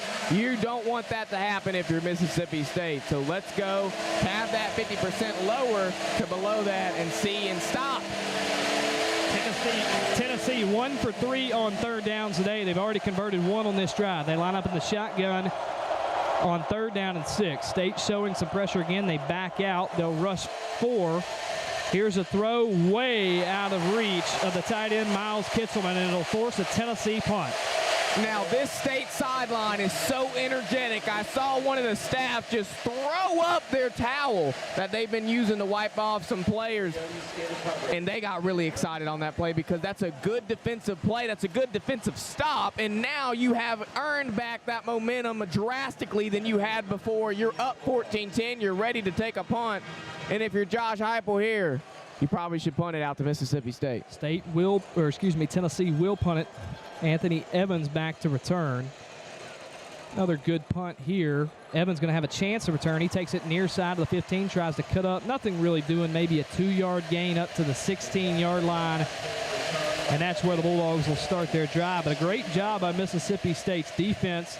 Like we mentioned earlier, the only points of Tennessee's offense has been on a field goal, and State stopped Tennessee on the Volunteers' first offensive drive of the ball game. So State's defense has played incredibly well here in the first half. Hopefully we can have that momentum carry throughout the rest of the ball game. But, man, just can't say enough about the Bulldog defense so far. We've talked about it before, and I'm going to say it again. I'm going to reiterate myself so those listening can understand what we mean by this.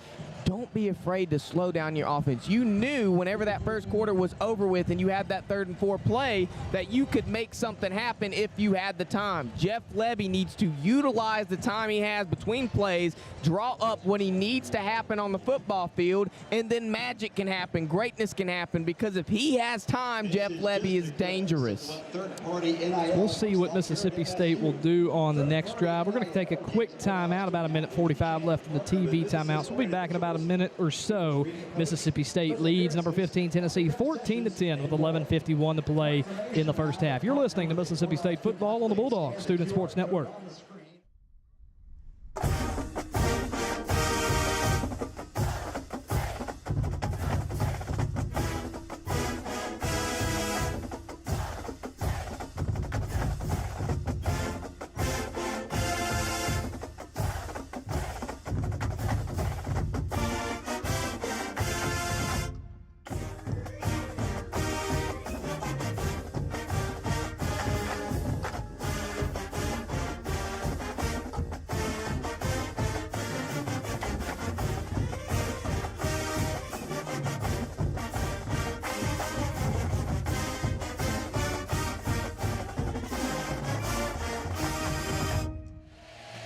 Back here on the Bulldogs Student Sports Network, Mississippi State 14, Tennessee 10. A couple of scores around the country so far. Looks like Texas A&M, who Mississippi State will play next week in College Station, leads Auburn right now in College Station 13-3. Ole Miss, a couple of miles up the road, leads LSU 10-7 in the second quarter.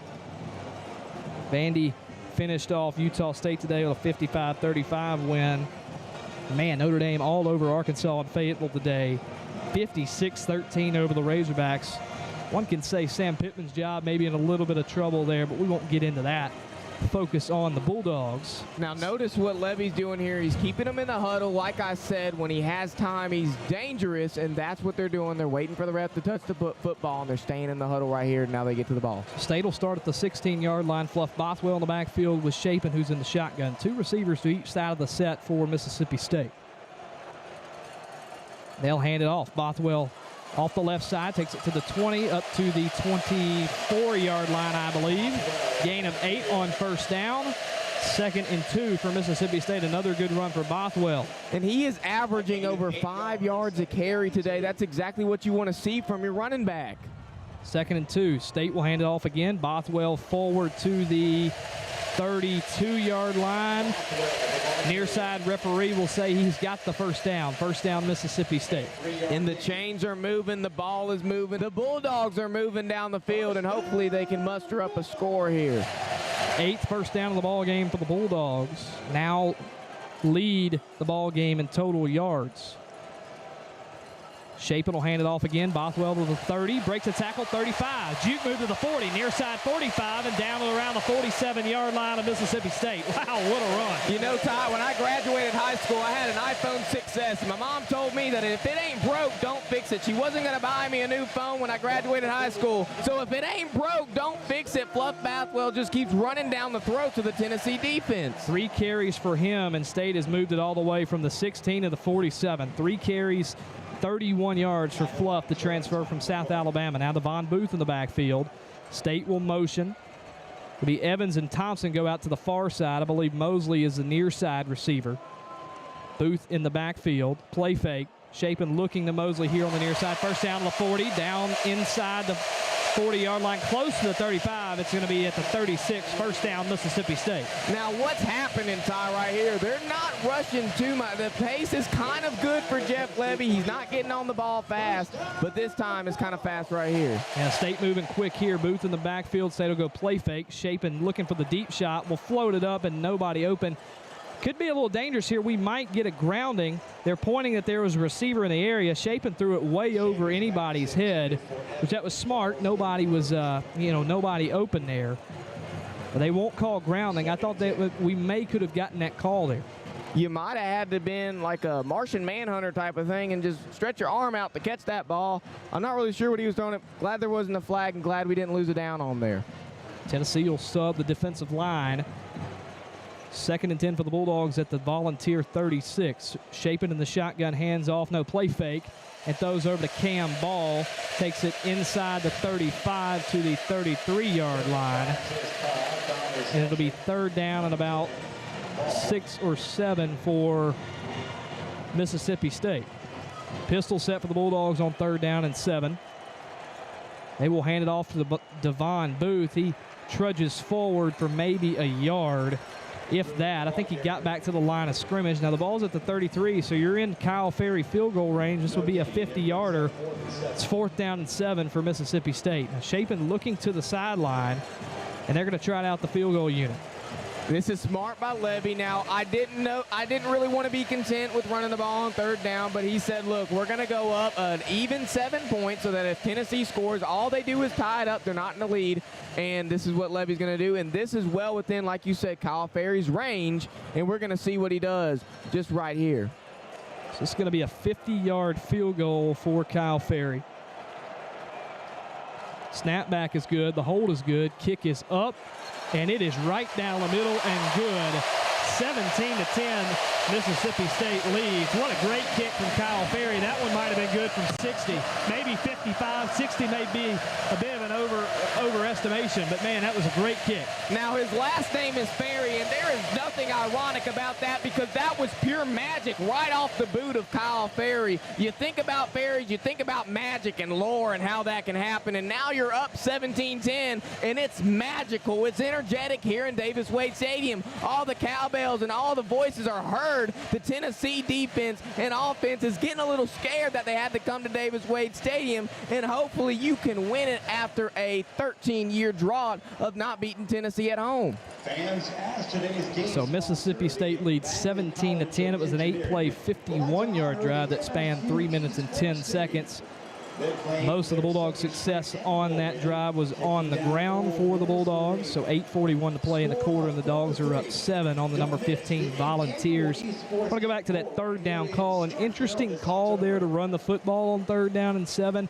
I think maybe, and you can give a little input on this as well, I think maybe the thought behind that, running the ball there, maybe try and gain, 3 or 4 yards to get it back to around 4th and 4 or 4th and 3, and then maybe try and go for it there. We just didn't get anything, and he was, content with taking the field goal. I think that makes the most sense out of anything, is just maybe trying to gain about half of it, and then maybe leave it to maybe a pass on 4th down. What are your thoughts on that call? Now, whenever you're on 3rd down, you want to try to get that 3rd down conversion, but if you're Levy, you wanted to run the ball, and Tennessee was prepared. So when they're prepared for the run, you want to say, hey, maybe we should call like a play fake type of play. But the issue with that is if there is any sort of pressure, that play fake is blown up. Chapin could have been sacked farther than what the field goal actually was. And then you're not talking about a Kyle Ferry field goal attempt. You're talking about a punt for Mississippi State into the Tennessee special teams' hands. So State settles for 3. They just showed a highlight of a ball game from 1994 here at Scott Field. It was a Jackie Sherrill-led team that defeated Tennessee in dramatic fashion. A late-game touchdown throw to Kendall Watkins from Derek Tate won the ball game for Mississippi State over former Volunteer quarterback, everybody would know this name, Peyton Manning. Defeated Peyton Manning in his first action he saw, really for a majority of the ball game, his first action that he saw. It's the most he really played up until then at Tennessee. Happened when he went pro, too. Now, the rookie season wasn't good, but I think the rest of his career speaks for itself. For himself. Don't go too crazy on that, because my dad will freak out, and he's a big Peyton Manning guy. I love the Manning cast on Mondays. You got to love what him and Eli are doing on Monday Night Football. I love seeing what they're doing. Hopefully, me and my brother could do something like that one of these days. Ferry will kick this one, and another touchback for him.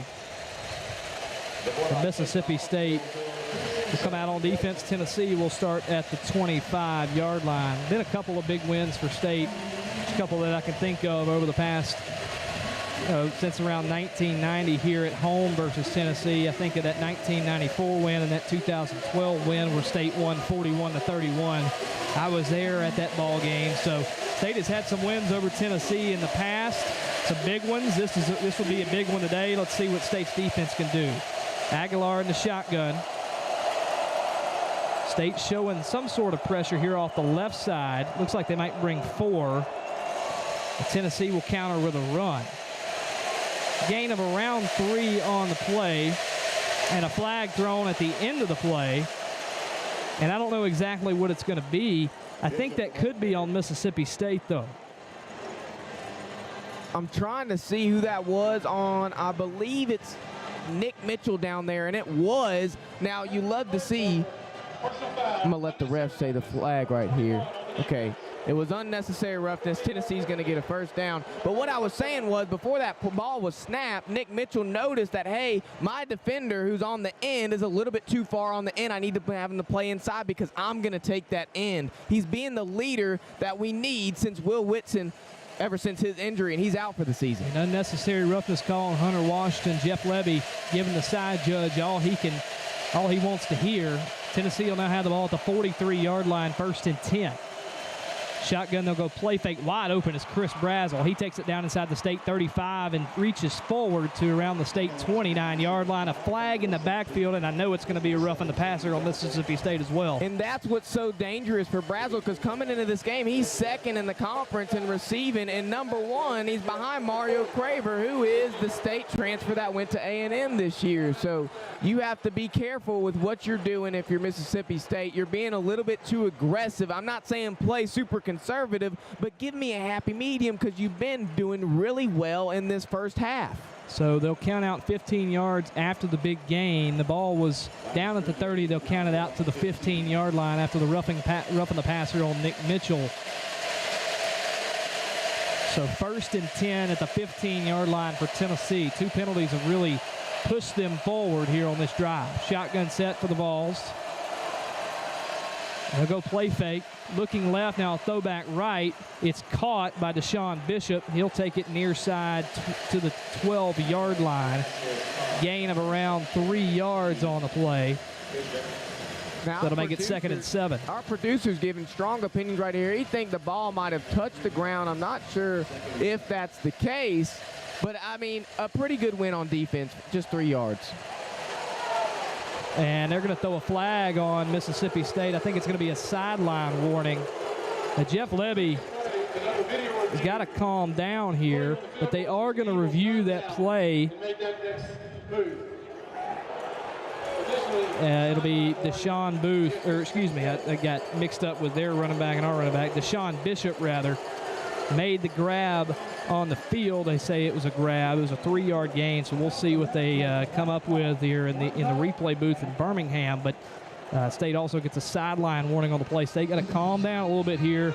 You know, this is a big drive in the ball game. You'd love to get a stop. Obviously, it's going to be tough now after all this yardage. And I think actually what they are reviewing is if the knee was down of Deshaun Bishop, in which it was. So they're not going to gain 3 yards. It's actually going to be a gain of about no gain on the play. It'll be just no gain, and Tennessee's going to have a 2nd and 10 from the 15-yard line. You can very easily see, Connor, his knee is down at the 15 while he catches the football. He did catch the ball. Here comes the call from our referee. His knee was down. And it was down. And now I'm thinking I got to give apologies to my producer because I thought that he meant that the ball was on the ground, but really it was the knee the whole time. So they heard his concerns up here. They reviewed the play, and our producer was right the whole time, and now it's 2nd and 10, Tennessee. A good call by Josh over there, our producer, doing an excellent job today as we broadcast this ball game to you. 17-10, State leads number 15, Tennessee. 7:43 to play in the 2nd quarter. Volunteers have gotten it all the way down now to the Bulldog 15. It's 2nd down and 10. Shotgun set with Kitzelman as the up back.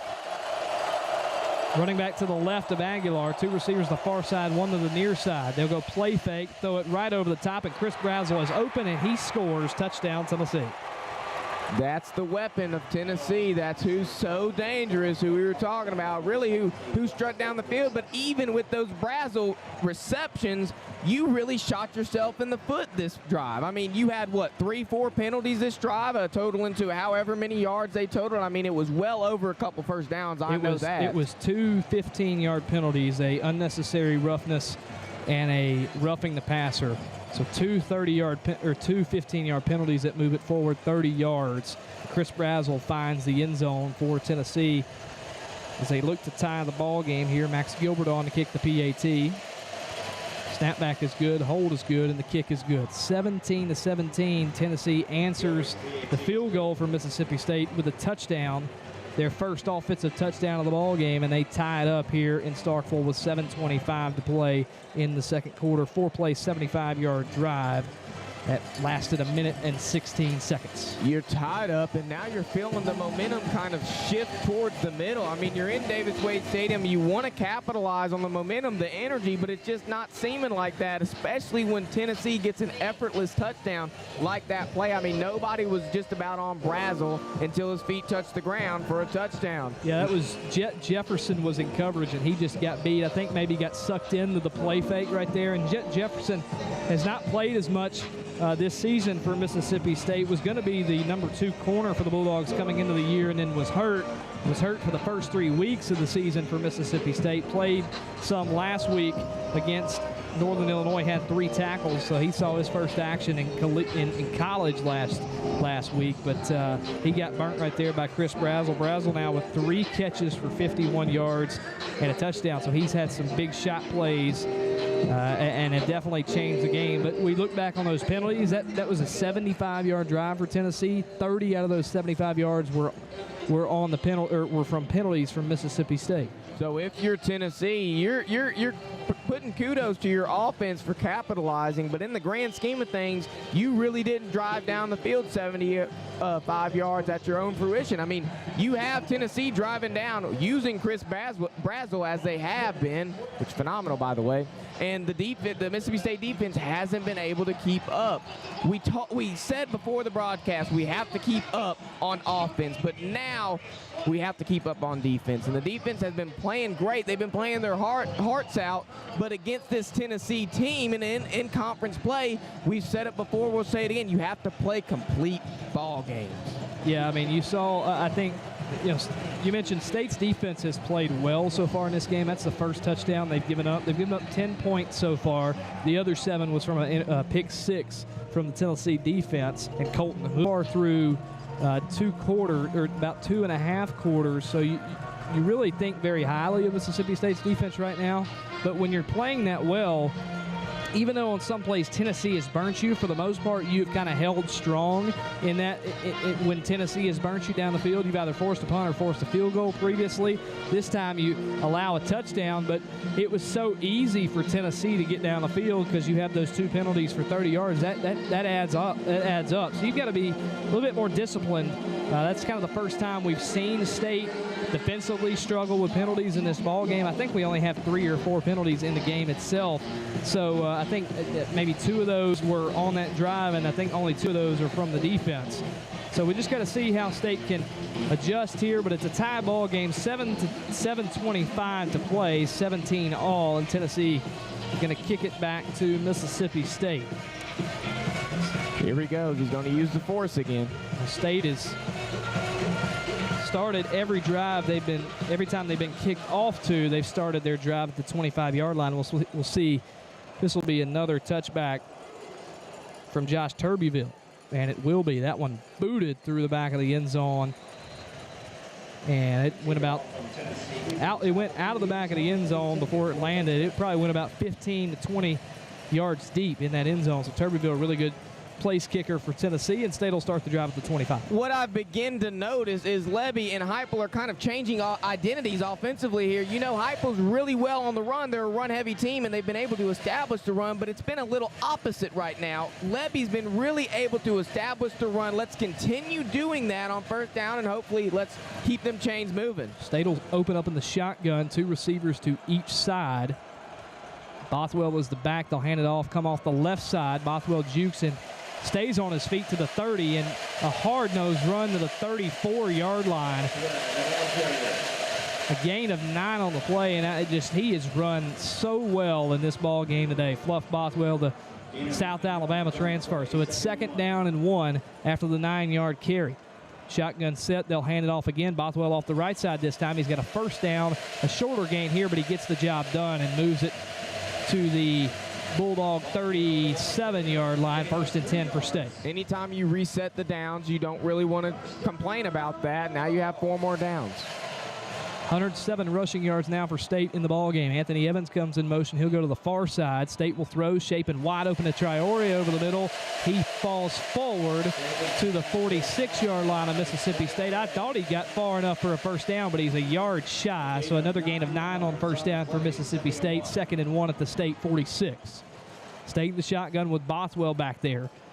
He will carry off the left side of the 50, breaks the tackle 45, runs hard and falls forward down inside the Tennessee 45-yard line of the 42, and a Tennessee Volunteer is injured back at the Bulldog 45. Now, we know in the past 2 seasons, a Tennessee Volunteer running back has led the conference in rushing yards each year. I believe last year was Dylan Sampson, and the year before that was Jalen Wright, I believe, who plays for the Miami Dolphins. And now you're seeing Mississippi State kind of lead on the rushing game. Fluff Bothwell is 10 attempts for 71 yards. He has a touchdown, 10 attempts for 82 yards. The stat broadcast just updated for me, so I had to speak real quick. He has 8.2 average yards per carry. That's what you want to see in your running back. You bring Bothwell from South Alabama, and he's ready for conference play. You were kind of wondering, you get a little underestimated whenever you're a Group of 5 transfer coming into the SEC or somewhere like the Big Ten.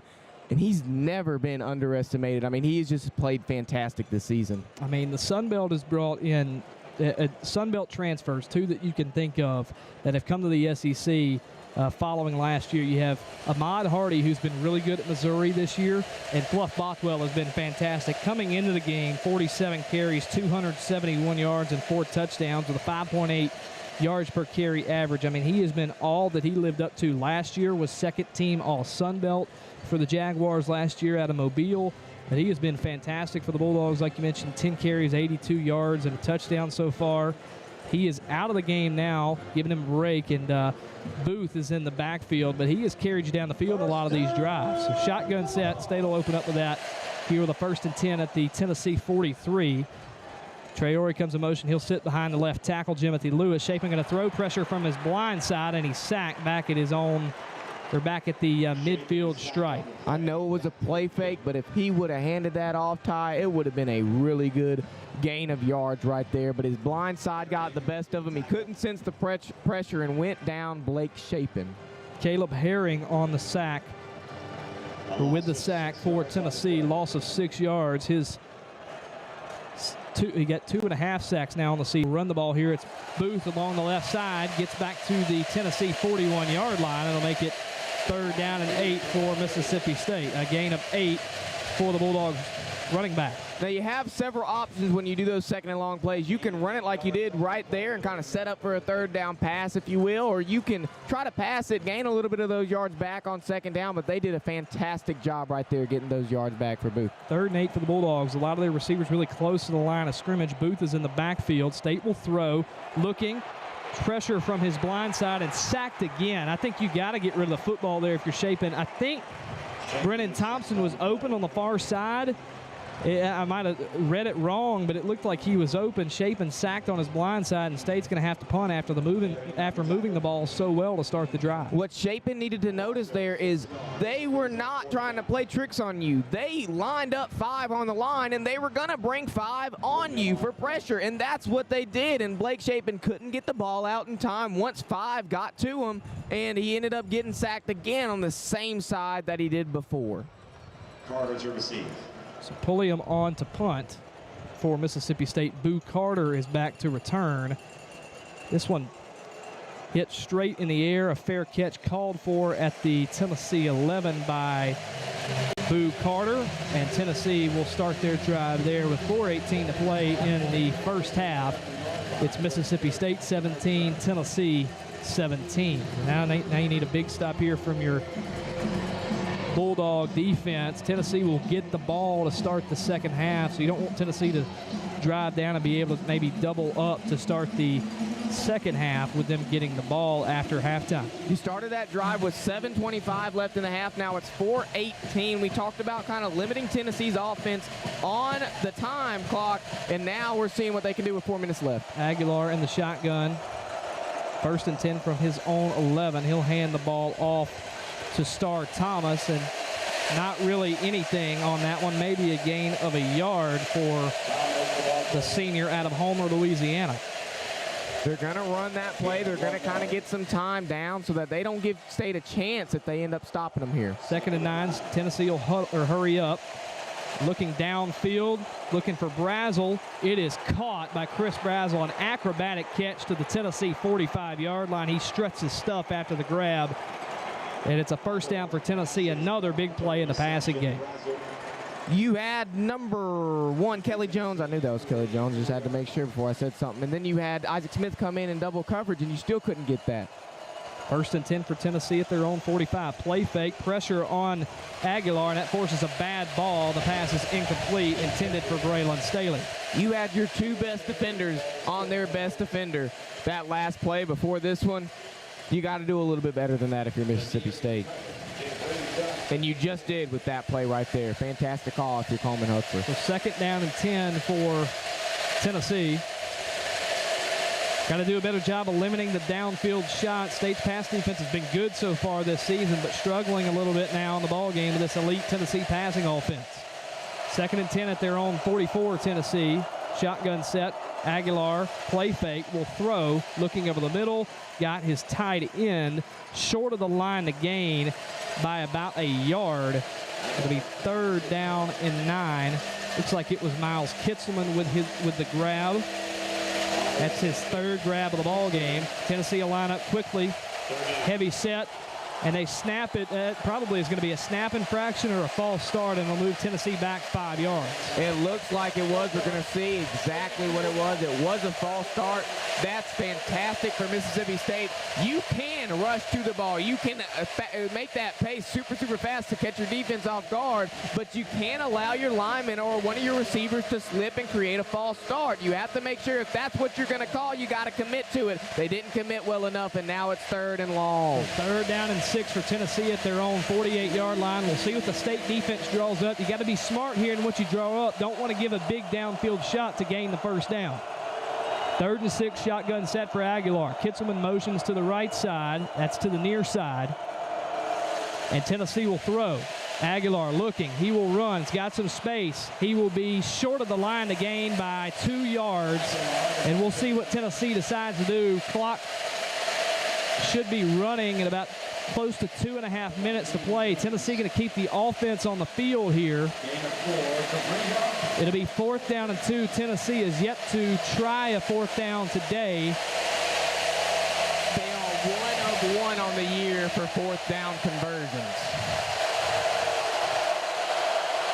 Put a man in motion to the far side. 25 on the play clock, so they have plenty of time, but they're going to have to get a snap off. The game clock is ahead of the play clock, so they're not going to be able to get to the 2-minute timeout. This crowd making noise here at Davis-Wade Stadium. Still in a shotgun set. We'll see if they snap it. Stacking the box heavy for Mississippi State. I don't think they're going to snap it. They may either call a timeout or take the penalty.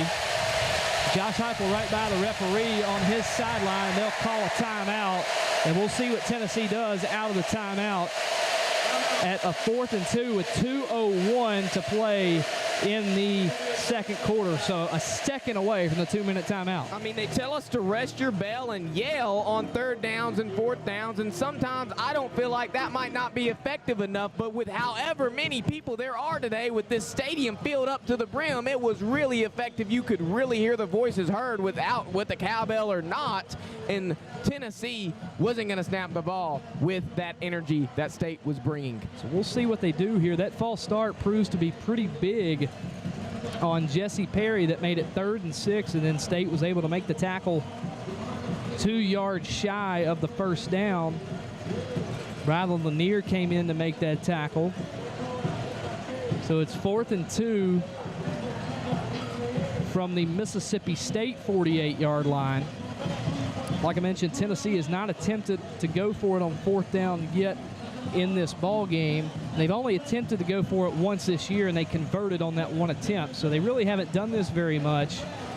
It's definitely an interesting part of the field. If you're Tennessee, you either want to go into, obviously, you want to go in tied or with the lead here. You don't want to give Mississippi State good field position with a 2-minute drill and a chance to take the lead going into half.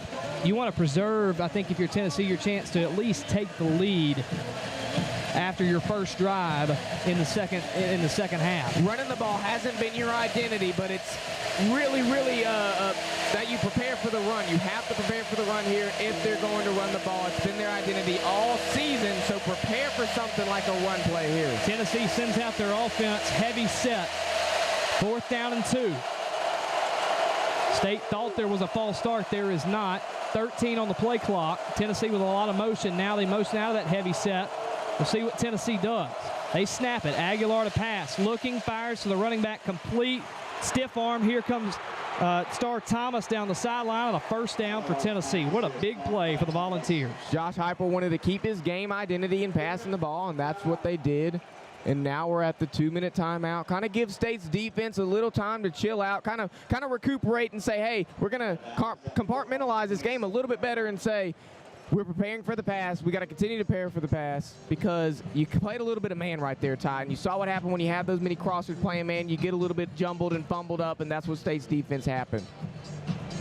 Star Thomas takes it all the way down to the Bulldog 27-yard line on 4th down and 2, a 21-yard gain to move the chains for Tennessee. They have 2 timeouts now as we are at the 2-minute timeout. Mississippi State still has all 3 of theirs. So it'll be an interesting decision, or interesting to see how State decides how to use their timeouts. Maybe they want to get the ball back before the end of the half. But the Bulldogs tied with Tennessee 17-17 with 1:53 to play in the first half. Definitely have played really well. Defense has played well for Mississippi State so far. The offense has come along, but a couple of drives have stalled out for Mississippi State when they get past the 50. That last drive did, and that drive that ended in a field goal for Kyle Ferry did. State started the drive so well, running the ball with Fluff Bothwell, maybe got away from Fluff Bothwell and tried to pass the ball a little bit more, and they kind of stalled out. But defensively, you need to stop here, at least force a field goal. Maybe you can have some time left in the first half to be able to drive down the field, maybe get a field goal or a touchdown. Now, what you're wanting to do here, if you're Mississippi State, we've talked about it, kind of show a little bit more exotic pressure. You've been kind of playing a little bit aggressive here, but it's been a little bland in terms of exoticness. That's what I want to see. We are known, well, not really known, but we've seen in these past several weeks how good State's defense can be when their opponent enters the red zone. You're almost at that territory. You have to be careful. Kind of hold. If you can hold them to a field goal here, you have won your job if you're the defense. When you look back at that 4th and 2 call, you kind of talked about Tennessee had a lot of moving pieces on that play, a lot of mesh concept right there, and they run the flat route out to Star Thomas. Thomas dropped a swing pass earlier in the ball game on the near side that forced Tennessee to punt. So it was big that he made the grab there and is able to have a really good gain of 21 yards to put Tennessee at the 27-yard line. But Tennessee has, and you probably won't see him do it much here. They'll probably pass a little bit more. But I tell you what, credit to Mississippi State's defense. They have taken away the run game from Tennessee. Only 44 yards carrying the football for the Volunteers so far. Got to do a little bit better in the passing job, but a good job in the run game. And their running back can be a weapon of passing the ball. I mean, we look at last week, he had a reception for 17 yards and a touchdown. So we know what he can do pass-wise. We have to limit those passing yards, but not in the sense to take away from how good we've been doing on our rush side of the defense. The first down and 10 for Tennessee at the Mississippi State 27-yard line. They're in the shotgun. Aguilar with a play fake. He'll look to pass. Pressure on him. He dances in the pocket and loses a yard. I believe that's going to be DJ Reed with the sack for Mississippi State. Loss of about a yard. It'll be 2nd down and 11, clock running here. 1:35 and counting in the second quarter. Aguilar in a shotgun. Kitzelman to his left. Running back to his right. 2 receivers to the far side, 1 to the near side. And State is going to call timeout to try and preserve some time here. You can't take the timeouts with you. You got 1:24. If you have a shot to try to get the ball back, you want to get as much time as you can to where you're not playing with this fast-paced offense that Tennessee's been dealing with all game. You have 1:24, like I said before. The clock stops every first down underneath 2 minutes, so you have time if you can stop them here. What happened for that first down call, Ty? He called a nice little exotic blitz. Joey Aguilar sensed the pressure. He got out of it, and then they were able to create that sack. I wish it was happened at the point of contact, the first point of contact, but you know what? You still got that 1-yard loss, and you love to see it if you're Mississippi State's defense. It'll be 2nd and 11 for Tennessee. Ball at the Bulldog 28-yard line. Aguilar run out there with his offense. Star Thomas will be the back. State still with 2 timeouts. Tennessee still with 2 timeouts here with 1:24 to play in the first half. Star Thomas to the right side of Aguilar. Brazel, the lone receiver here, down to the near side sideline.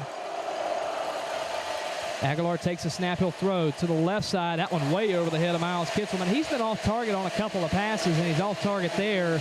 It'll be 3rd and long for the Volunteers. We only rushed 4. There was a little bit of pressure there, but not enough to overthrow your receiver by a large margin right there. We talked about Joey Aguilar. He is 4-9 on the road in his career. We can tell what he's playing with right now in those 9 losses in his career on the road. Yeah, Kitzelman was open there. Aguilar just overshot him, and a good thing, too, is that stops the clock for Mississippi State. If they get a stop here, they should have plenty of time to work with and the timeout to work with if they decide to call a timeout after this play for Tennessee. And Tennessee's going to have to call a timeout of their own here. They took too long getting the play in. And I'm glad there was, Ty, because we were showing a lot of pressure. I believe we had about 6 lined up on that line. They could have dropped back in the second level. We had nobody in the second level. And what has Tennessee been able to do on these 3rd down conversions? They've been able to take those slants, those long kind of slant plays, a lot of crosser type plays, and get it and catch it in that second level. So we need to be prepared rather than showing that we're going all the way up in the first level. We need to be prepared in the second, because if a slant happens or a cross route happens, we need to stop it. And it's 3rd and 11. This is your chance. You can only do a field goal to go down the field and also score. I think you've got to focus on the matchup here between Kelly Jones and Chris Brazel. That is going to be a big matchup in this 3rd and long. Brazel has hit for 4 catches, 83 yards, and a touchdown. A lot of big plays he's been a part of. And on 3rd and 11, I wouldn't be surprised if maybe they try and take a shot to him, trusting their best receiver and one of the best receivers in the Southeastern Conference and in college football itself. 3rd down and 11, 1:20 to play. Tennessee with a timeout, State with 2. Ball game is tied at 17. Star Thomas in the backfield beside Aguilar. 3 receivers to the right and a lone tight end here. 3 receivers rather to the left. Now Staley will come in motion to the near side. Aguilar will throw. It'll be a wide receiver screen, and it's a bad ball, incomplete. That ball, Kelly Jones returning it. It definitely hit off the ground, but a bad ball again by Joey Aguilar. The pass is incomplete, intended for Staley. And Tennessee will come on to kick a 46-yard field goal. That call, Ty, because what Tennessee's been able to do all game is attack Blake Shapen from the blind side. And what did we do that play? We created blind side pressure. Joey Aguilar was not able to complete that pass, and it was pure cinema. Gilbert on to kick the field goal, 6 of 7 this season. That lone miss was the field goal that could have beat Georgia. Snapback is good, hold is good, and the kick is wide left, no good. How about that Mississippi State defense? They get the stop, and the luck favors them. They'll have a drive starting at the 28-yard line with 1:11 to go in the half and 2 timeouts. We've talked about how good Mississippi State's defense has been, especially in the red zone, close to the red zone, but we have to give kudos to our special teams right now. They've done well on punt, they've done well on kick returns, they've done well on field goal attempts. The special teams right now for Mississippi State is up there with the defense, Ty, and I believe we have to give them credit. We'll see what State does here. Definitely think you got to be aggressive, got to be smart with the football here if you're Blake Shapen. Definitely going to be throwing the football, although it wouldn't surprise me if maybe State tries to run the ball on first down, seeing how successful they've been running the football on first down. Though, I want to see more of your running back kind of stay and pass block. Anthony Evans will come in motion to the far side. Shapen is going to throw. Pocket breaking down. He throws outside to Bothwell, who drops the football incomplete, and he had some green in front of him to gain maybe a couple of yards and get out of bounds. It would have been a nice little gain of yardage right there for Booth, but you know, we've had a couple drops today. I think the energy and the pressure is getting to everybody. Pistol set for State. 1:06 to play in the first half. Bothwell the back. 2 receivers to the near side and 2 to the far side. Traore is the slot receiver here to the near side, and then 3 receivers in the formation. Mosley, Evans, and Thompson. Here's the snap. Shapen looks, fires far. It is almost intercepted. I don't know what he was thinking. That was Covered very, very well outside by Jalen McMurray. A dangerous pass, and it's 3rd and 10 for Mississippi State. I'm not seeing enough play development here. We're not allowing the plays to develop, even though he has a little bit of time. You could give him more time by allowing your running back to provide some pass blockage. Let's see it on 3rd down. Pistol set for State. You have to have a play here that ends inbounds, maybe to force Tennessee to call timeout. Bothwell will now be on the right side of Chapin. He runs. It's a wide open run. He will not gain the first down. Short by 2 yards. Heupel coming up to the referee. We'll see if maybe he calls timeout. I would not guess Mississippi State would go for this at all. There is about a 14-second differential between the play clock and the game clock. State is on the field. I don't think they're going to snap the ball. This would be not a very smart decision. And doesn't look like Josh Heupel is going to call timeout, so we could be seeing a punt. We're going to see a punt from Mississippi State with around 13 seconds to go in the half. Tennessee still has that 1 timeout, but just holding on to it right now. And so the clock will run down. Game clock is at 14. Play clock is at 0. State calls timeout. So they just run the clock down, and Tennessee will have 14 seconds.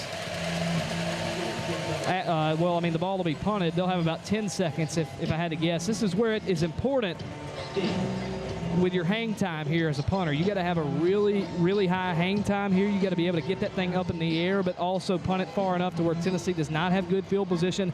They still have 1 timeout, so you got to be careful here. But yeah, you got to have a really really good punt right here from Ethan Pulliam. If you're Josh Heupel, you are expecting a really, really good State special team right here.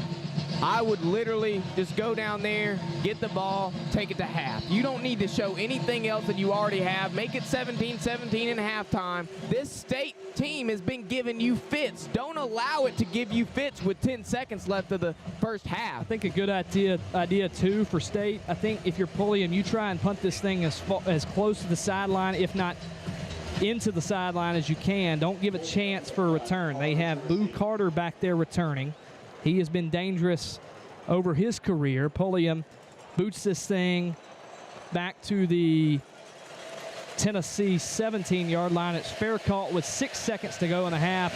But let's see if Tennessee just wants to kneel this down and take it to the half. The hang time was there, Ty. You take off 8 seconds. If you are the special teams unit, I think that is a pretty good win for you, especially with all things considered. Tennessee's probably going to come out here. I would hope that they would kind of just take it to half, see what happens. Yeah, don't want any more bleeding. It's already been a dramatic first half in itself. And they seem like they're going to it looks like they're going to take a knee. Formation. Yeah. They got a player back at the goal line just protecting just in case the snap goes wide. Aguilar's in the shotgun, and they'll do it. Just a shotgun quarterback kneel is what it looks like. Snap back to Aguilar. He takes a knee, and we'll go to the half. Mississippi State is tied with number 15 Tennessee, 17-17. As both teams head to their respective locker rooms here at Davis-Wade Stadium. Before we go to a halftime show, I don't know if it's going to be me and you. I think maybe John Wesley Cochran, our regular play-by-play announcer, might want to try to give it a shot here at halftime if he comes up here. But I will say that if you are Mississippi State, your spread was, 7.5 coming into this game? You have done a fantastic job as the underdog. You have now tied the game. You're going into halftime. If you are Jeff Lebby, you keep that rushing identity, but you have to get better in the passing game. You have to get better in the protection game. All the components that make up this passing game, you have to get better if you're Mississippi State, because you're lacking in every single element that makes up that passing offense. Yeah, the pass game has not been great so far. Chapin 9 of 16 for 71 yards and an interception. You mentioned that rush game has been fantastic. 122 of Mississippi State's total, 193 yards have come from the rush game, but 4 sacks for Tennessee that have amounted to a loss of 25 total yards. So the sacks have been big for Tennessee. We knew that they were going to be able to get to the quarterback coming into this game. We just didn't know how frequently. They have made a difference in a lot of drives. I mean, State has gotten past the 50 in a lot of drives. And, you had that drive that we had to punt after Bothwell had did a really good job running the football. And then we tried to throw the ball, and it was back-to-back sacks in the drive on Blake Shapen from his blind side near the midfield stripe. So you've had sacks that have really changed drives and changed offensive drives for Mississippi State. So, yeah, got to clean that up, got to have a little bit better protection. State, started slow last week and I think did a really good job of making some adjustments at halftime and, came out and shut out shut out Northern Illinois last week, 24-0. I don't know if you'll see a shutout. It'd be great if you did. But Mississippi State looks like you need to adjust some things at halftime. You got to play better in pass protection and continue to run the ball the way you've been running the ball. That's just the offensive side of things all game when we get to our halftime show. But for now, it is 17-all here in Starkville. Mississippi State tied with the numbers 15 Tennessee Volunteers. Thank you for listening to the first half. We'll be back in just a moment with the halftime show and then later with the second half of today's ball game. You're listening to Mississippi State football on the Bulldog Student Sports Network.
With the bass, pajamas live in effect, and I don't waste time on the mic with a dope rhyme. Jump to the rhythm, jump to the rhythm, jump. And I'm here to combine beats and lyrics to make you shake your pants, take a chance. Come on and dance, guys. Grab a girl, don't wait, make a twirl. It's your world, and I'm just a squirrel trying to get a nut to move your butt to the dance floor. So yo, what's up? Hands in the air. Come on, say yeah. Everybody over here, everybody over there. The crowd is live, and I will do this fool. Party people in the house, move.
Yours on my command. Now hit the dance floor. It's gonna make you sweat till you bleed. Is that dope enough? Indeed. I paid the price to control the dice. I'm more precise. To the point, I'm nice. The music takes control. Your heart and soul unfold.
And we welcome you out to the Davis Wade Stadium, all knotted up 17-17 here in this first conference game. Alongside Ty Goldman, I'm John Wilson Cochran. Ty, Mississippi State tied up 17-17. What's your first overall thoughts just to start from this first half? Well, I'll tell you what, absolutely proud of the defensive effort today. You've only allowed 10 points defensively. The other 7 have come from a pick 6 from Blake Shapen, and Tennessee was able to score on that. But 10 points allowed by your defense today for Mississippi State. You just forced a missed field goal there at the end of the half. You forced a field goal early when Tennessee was driving. Defense has played extremely well. Tennessee has played some mistakes, but when they play at their best, they have really given Tennessee some problems. Very proud of how the defense has played offensively. You look at the rush game, it's been fantastic for Mississippi State today. 122 yards rushing, only 193 yards in the half, and that's because the passing game has kind of been lackluster. And we'll talk about that here in this halftime show. But proud of the way some guys have rushed the ball. Fluff Bothwell has ran it really good. Booth has run it well. Pass game has struggled, though. That's something to keep an eye on, see how we adjust in the second half. Yeah, well, you touched on it just a little bit, but before this game, head coach Jeff Levy mentioned that this game was going to come down to line of scrimmage, and whether Blake Shapen was going to have time to throw the ball, and whether the defensive line was going to be able to stop the run. Well, he was running about the passing. Let's talk about this rushing offensive line and how so far We have run block very good. It's been tremendous. We've run a lot, and it's from both sides, both with the run game. So, really proud of how we blocked like that. And talking about the pass game, though, Tennessee 4 sacks for a total of 25 yards. You got to have better pass protection. And I think, too, a part of it, I think Shapen needs to be a little bit more aware when he's in the pocket. I think he's lacked that a little bit. Now, some of the sacks have been on his blind side, and it's not really, I can't blame him too much for that. The only thing you could say is, you got to have sort of a sense of a clock in your head when you're a quarterback. So that's the only thing I can really say there. But blindside sacks, I don't really fault on the quarterback as much. You got to do your job as a left tackle. Tennessee has got some pressure. Mississippi State here in the second half to pick up